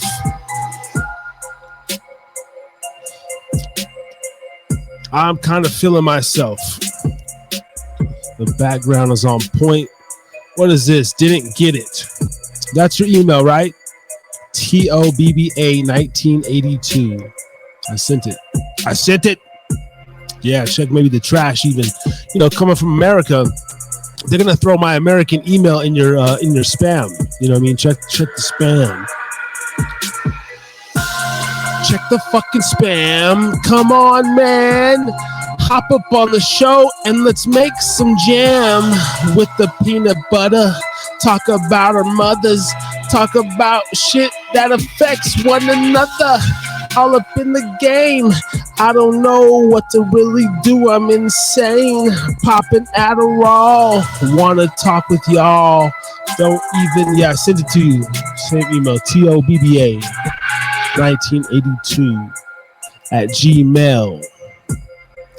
Yeah, man, they probably don't want you to get through then. I don't know. I'm going to send it again. See, now if you're fucking with me, man, you're saying you didn't get it. Now you got my email, and then you're sending your little Norwegian bots into my fucking inbox, and you're trying to get my passwords and shit and fuck up my YouTube career, bro. I don't like that, dude. Don't be doing that to me, please, man. Please, bro. Just like, if this is like a demonic person and you're trying to like sabotage me, just like tell me what to do right now, man, because I don't want to be sabotaged. I'll sacrifice somebody, bro. Like instead of that, okay. Like I'll sacrifice somebody, bro. Not my like nobody close to me, like immediate.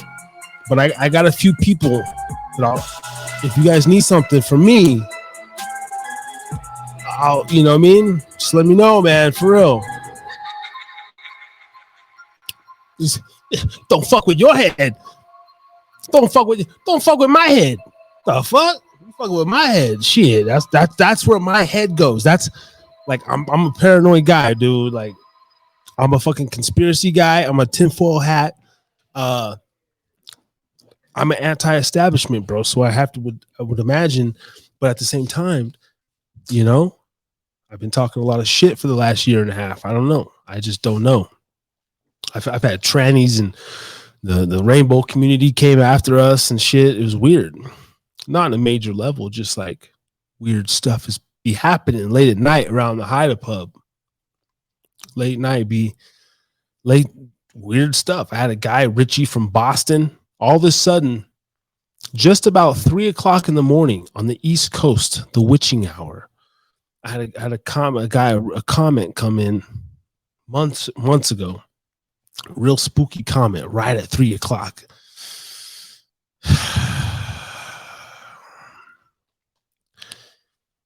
You know, that's what it is. Now you got 2 emails from me, and then you can't get on, and then it's like now I'm over here. I'm the overthinker.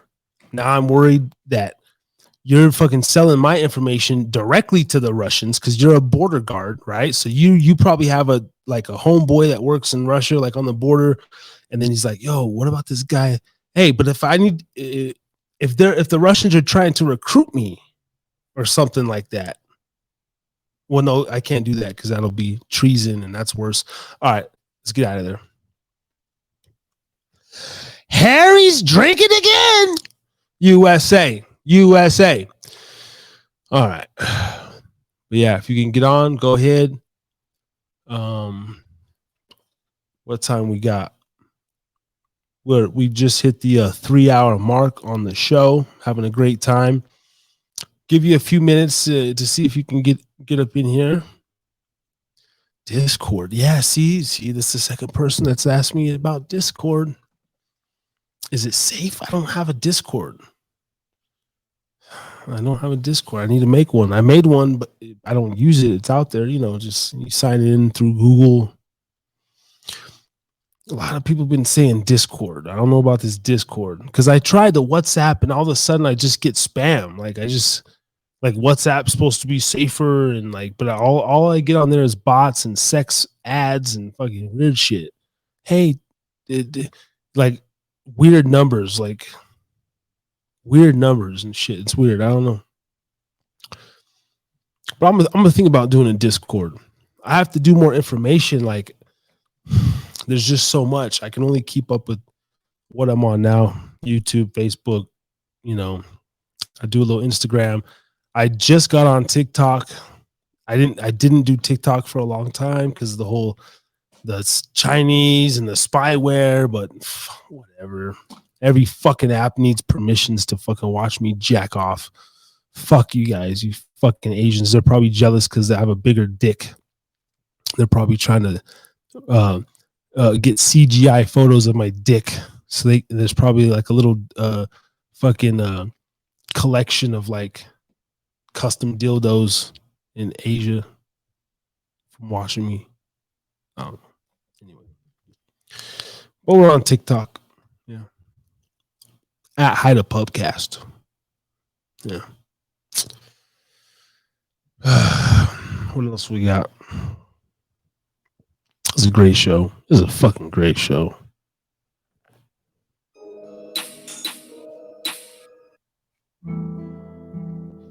Oh yeah, I like this sentimental beat. I'm gonna freestyle. Don't get mail. I don't know. I sent you 2 emails. Sorry, brother. That's the only way.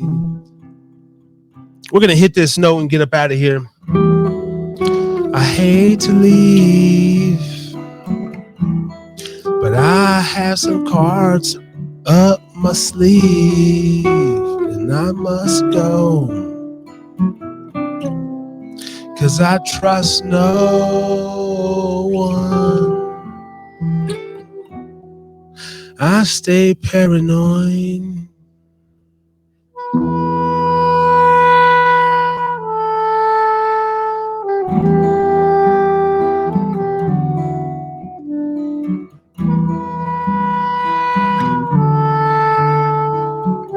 What is that, a violin? I don't even know.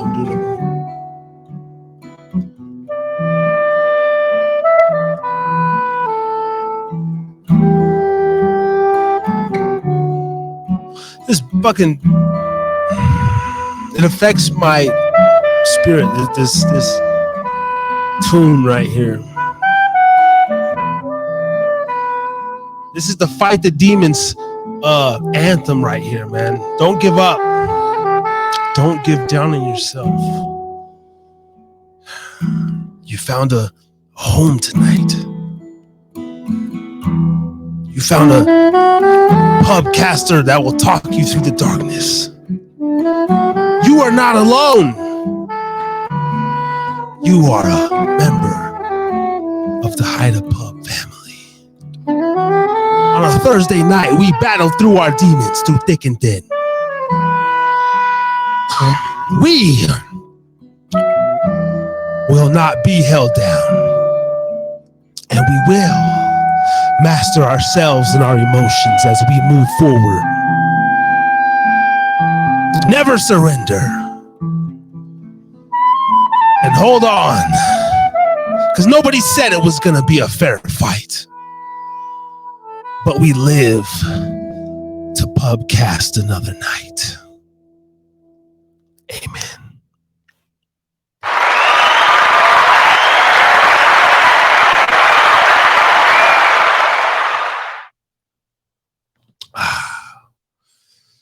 I like better to talk about anyone else than myself.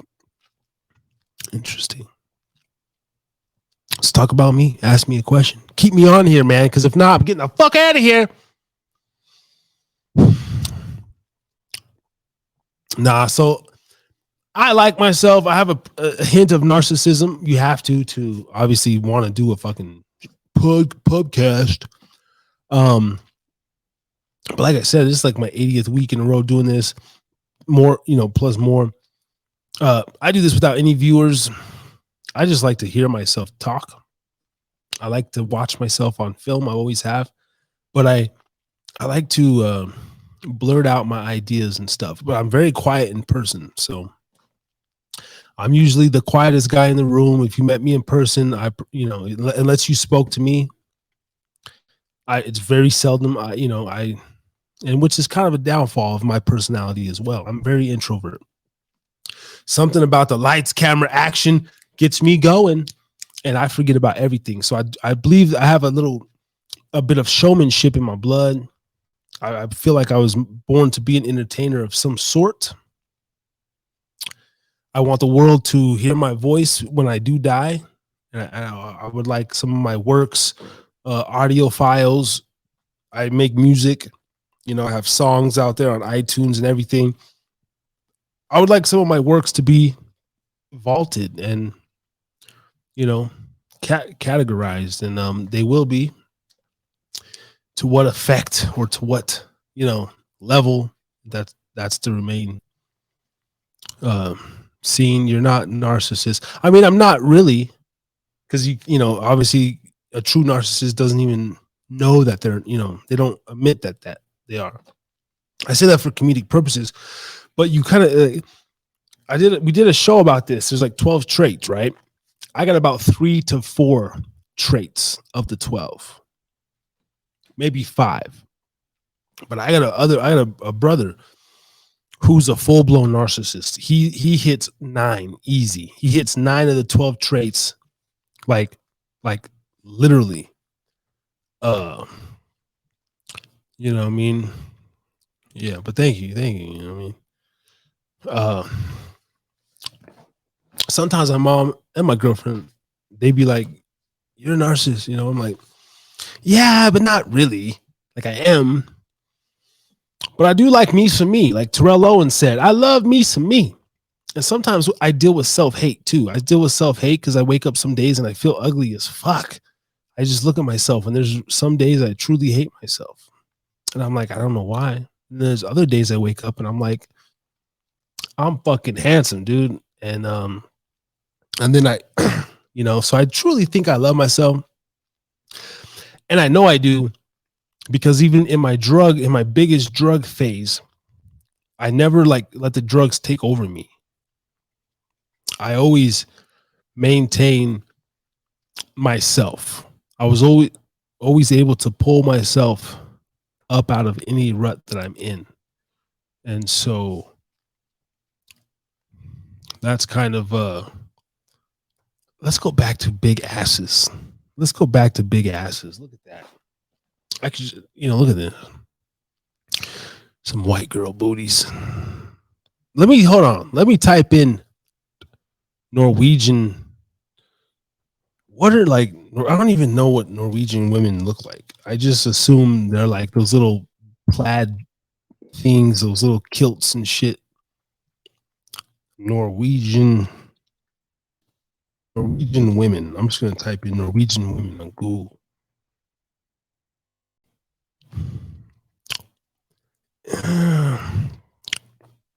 Like they're cool.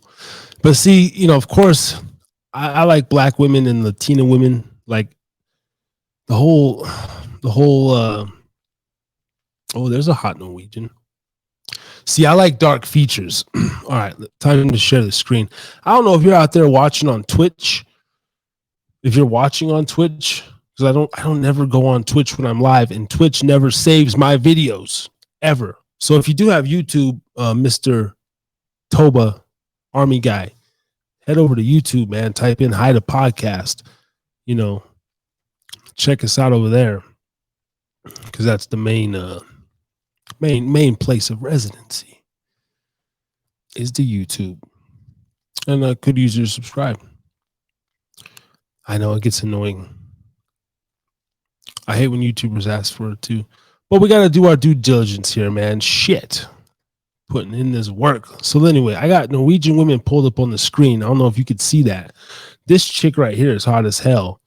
I like brunettes. If they're white girls, I mean, brunettes, or like even some Romanian or Hungarian or like dark Italian women. I mean, they're pretty. But okay, this is what I was thinking. This little Celt shit with the red. That's like a Norwegian woman, right? Nordic. Yeah, not really I mean, I'd still bang any one of these women, but Norwegian brides, newbrides.net. Let me order one. Can I order one right now? Let's click on it. Let's go order us a Norwegian bride. Holy hell, wait. You guys got dark ass Norwegians? Okay, Scandinavia. Is there black Norwegians or like dark Norwegians? Because this chick's hot as fuck. See, the dark skin is what gets me. That's my kryptonite. I don't know. Oh, look at this bitch. Damn. Norwegian fashion designer Pernille Fristad was sick a lot growing up. Okay. Yeah, she's hot. Anyway, is there dark Norwegians out there? Kilts are Scotland. I'm always chasing. Sent you a message on Facebook, and you're on Twitch. Of course. I want a dark ass Norwegian woman, or a little dirty brunette. I just like dark skin. I like dark or like brown. But the beautiful white women, of course, out there. And of course, I'm a brother, man. I'm an American Negro, American brother. So we like thick women. I don't want no 5'2", 120-pound nothing. I want a fucking built. I want a voluptuous, just woman. I want a meaty woman. The skinny ones are fun too. I seen one today. Oh, these 2 Mexican broads came into my work today, bro. God, dude, I still have this bitch pierced in my brain. She was so fucking hot. I'm talking about she was hot. Tiny too. Tiny little titties. Just turned 21. I'm like, God damn. I would demolish. Like, I would do so many nasty things to that fucking. But after a few times, I would get tired of her body type. Like, her body, she could be as hot as hell. I just want to have my way with her. But then in my head, I was like, but I'd still cheat on her, or like I'd still want pussy from another woman.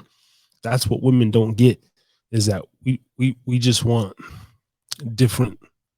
Most of us, we just want a variety. Just want a girl who can take me for who I am. Good luck, buddy. Yeah, I mean, and I have that, right? Like I got that. My girl accepts me for me, but there's something there. There's like again, it goes back into the sex addiction and stuff, and there's. I don't know. I got to get these asses off the screen because even that's starting to affect me. Now I just want to fucking go jerk off or fucking go bust a nut again. Shit. All right. There we go. Hide a pub, baby. But yeah.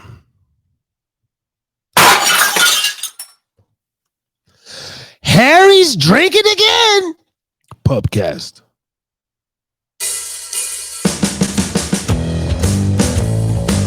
And that's the way we do over here on the Hide a Pub, man. We get into it. We get into the thick of it.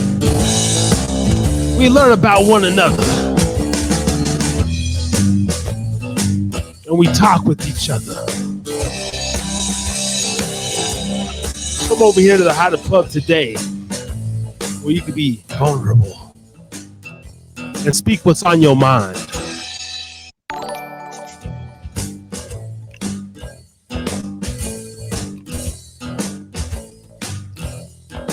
Corbin rolling, slaving in the building. Salute, man. Salute. On the Facebook. Come on over here to the YouTube, though, man. We need the YouTube numbers, man. Come on, man. Shit, man. That's what I don't like about social media, bro. There's too much to keep up with. But nah, salute, man. We get it in. Facebook shows me love on the reels. I post reels every day on Facebook consistently, pretty much. At least every 48 hours, I'm posting new content on Facebook. So that's what's up. But only on my main page, Harris Drinkin. The Harris is Drinking Again podcast page, I kind of slack on because, again, it's too much. Fuck. Got 2 YouTube channels, 2 Facebooks, 2 Instagrams, a TikTok, a Snapchat. Talk about Discord. Some fucking young guy was telling me the other day about Kick. There's a new app called Kick. Are you on Kick? I was like, I never heard of that, dude. Trovo, this bullshit called Trovo. We're on Trovo. I don't know. I never had nothing happen on Trovo. I don't even know what Trovo is. I just went there, and it was hot ass women playing video games in bikini tops, just tits out, just hot gamer chicks, like on the front page. I was like, what the fuck is this? How's people gonna find my pubcast over here? How am I gonna compete with hot bitches playing games with their tits out? Hot gamer chicks. You can't compete with that. You can't compete with the hot gamer chick, no matter how good of content you have. Ain't that a motherfucker?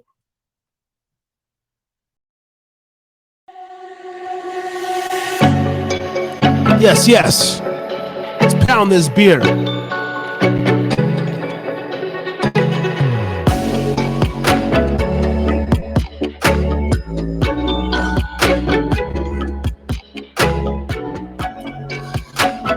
It's been a good night. Shout out to HonestlyHelen for coming back through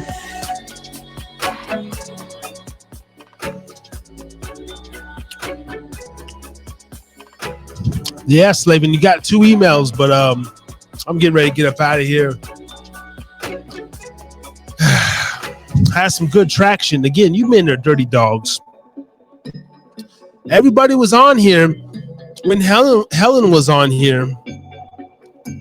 Oh, there's a pretty face in the thumbnail. I'm gonna watch this, and as soon as old Harry's just on here solo, everybody leaves. But shout out to you, Slavin,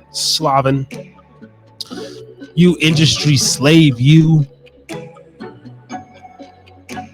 Man, I thought you was here to recruit me tonight, bro. I'm trying to get recruited by the Rockefeller family. I'm trying to be in the Illuminati, bro. Come on.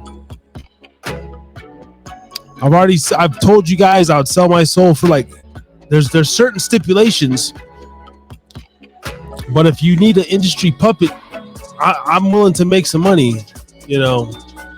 So I'm just saying.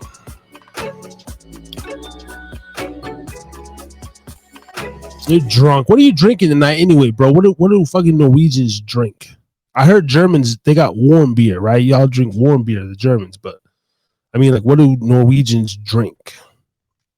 I know Poland is vodka, right? You got, Scotch for the Scottish. Russians are vodka.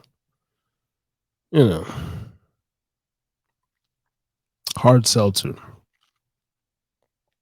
What do you guys got? Trulies. I mean, here in America, we got Trulies, White Claws. Every damn beer. What? Okay.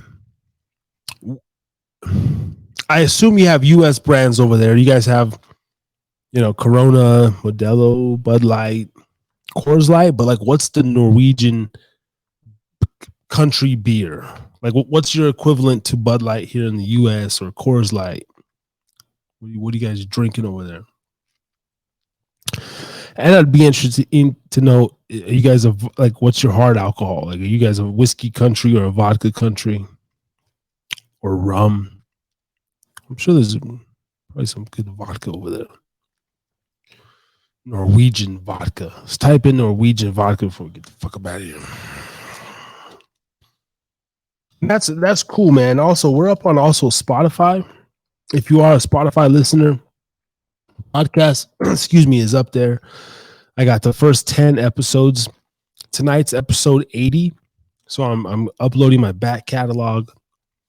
And it would be cool to add Norway to the analytics list. And if you just want the audio version as well.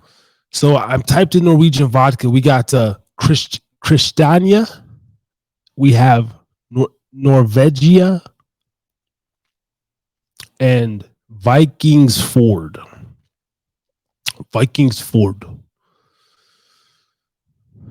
Those are the first ones that are popping up.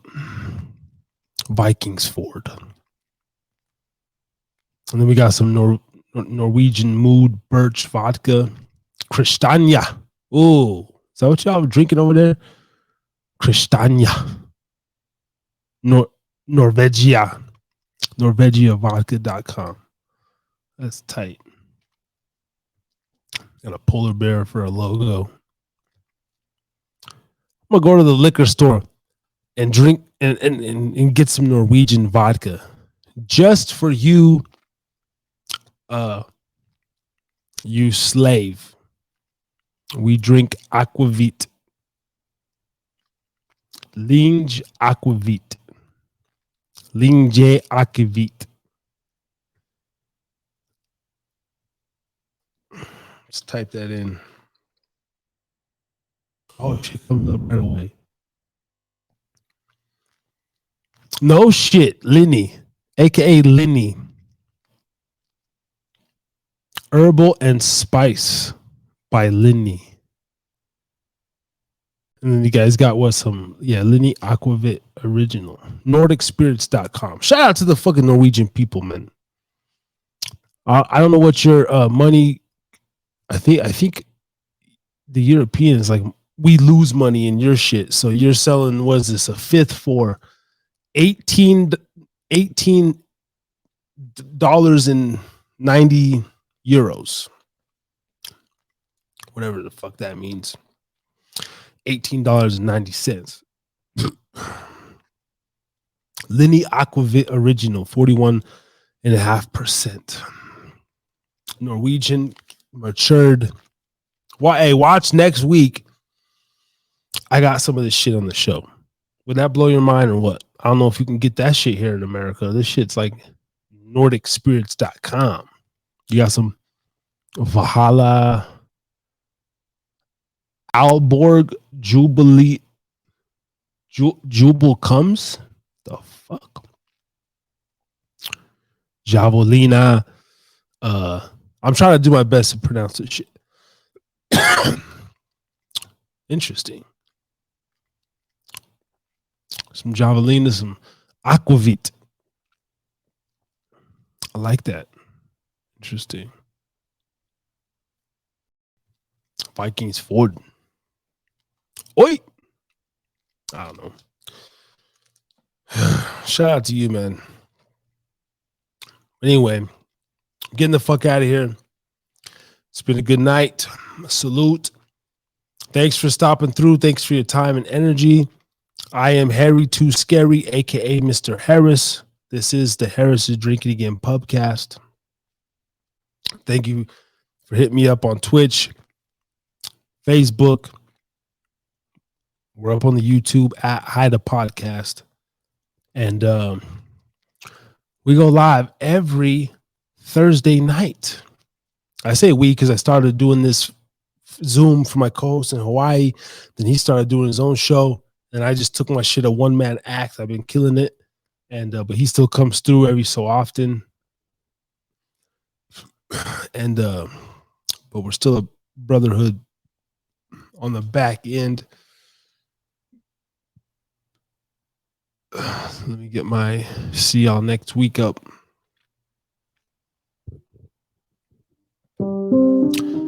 Closing out the show.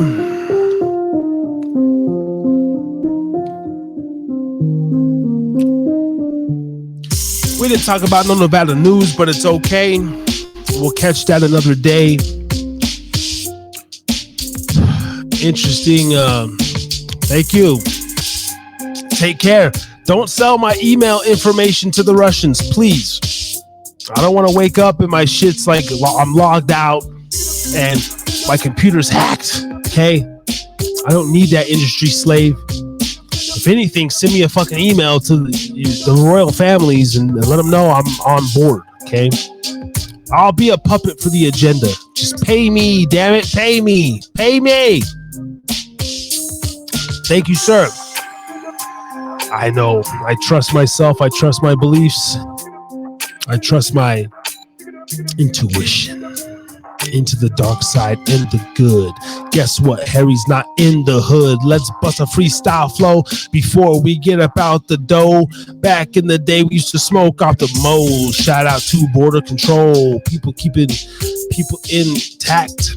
Incorrect. That's a fact. Oh, I fell off hard. So anyway, you ain't getting no freestyles tonight. We about this bitch. See y'all next week. 8 p.m. Episode 81. The Kobe Bryant episode. Ooh. What? Yeah, man. Episode 81. Next week. I got the green screen now, baby. So I might be doing an off the cuff. You might get an off the cuff this week. We do random shows called Off the Cuff. I'm not normal. Do you think I'm smart? I can be, but not for many years. I'm not normal either, brother. I'm a fucking weirdo. I'm as weird as they come. Hum diddy dum. All day, every day, baby.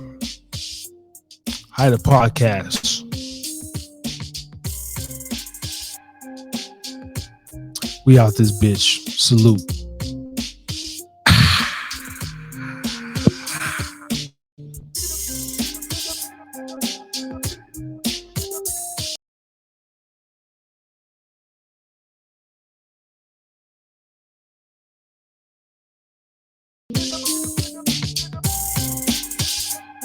Oh, back again. Let's do the outro once more.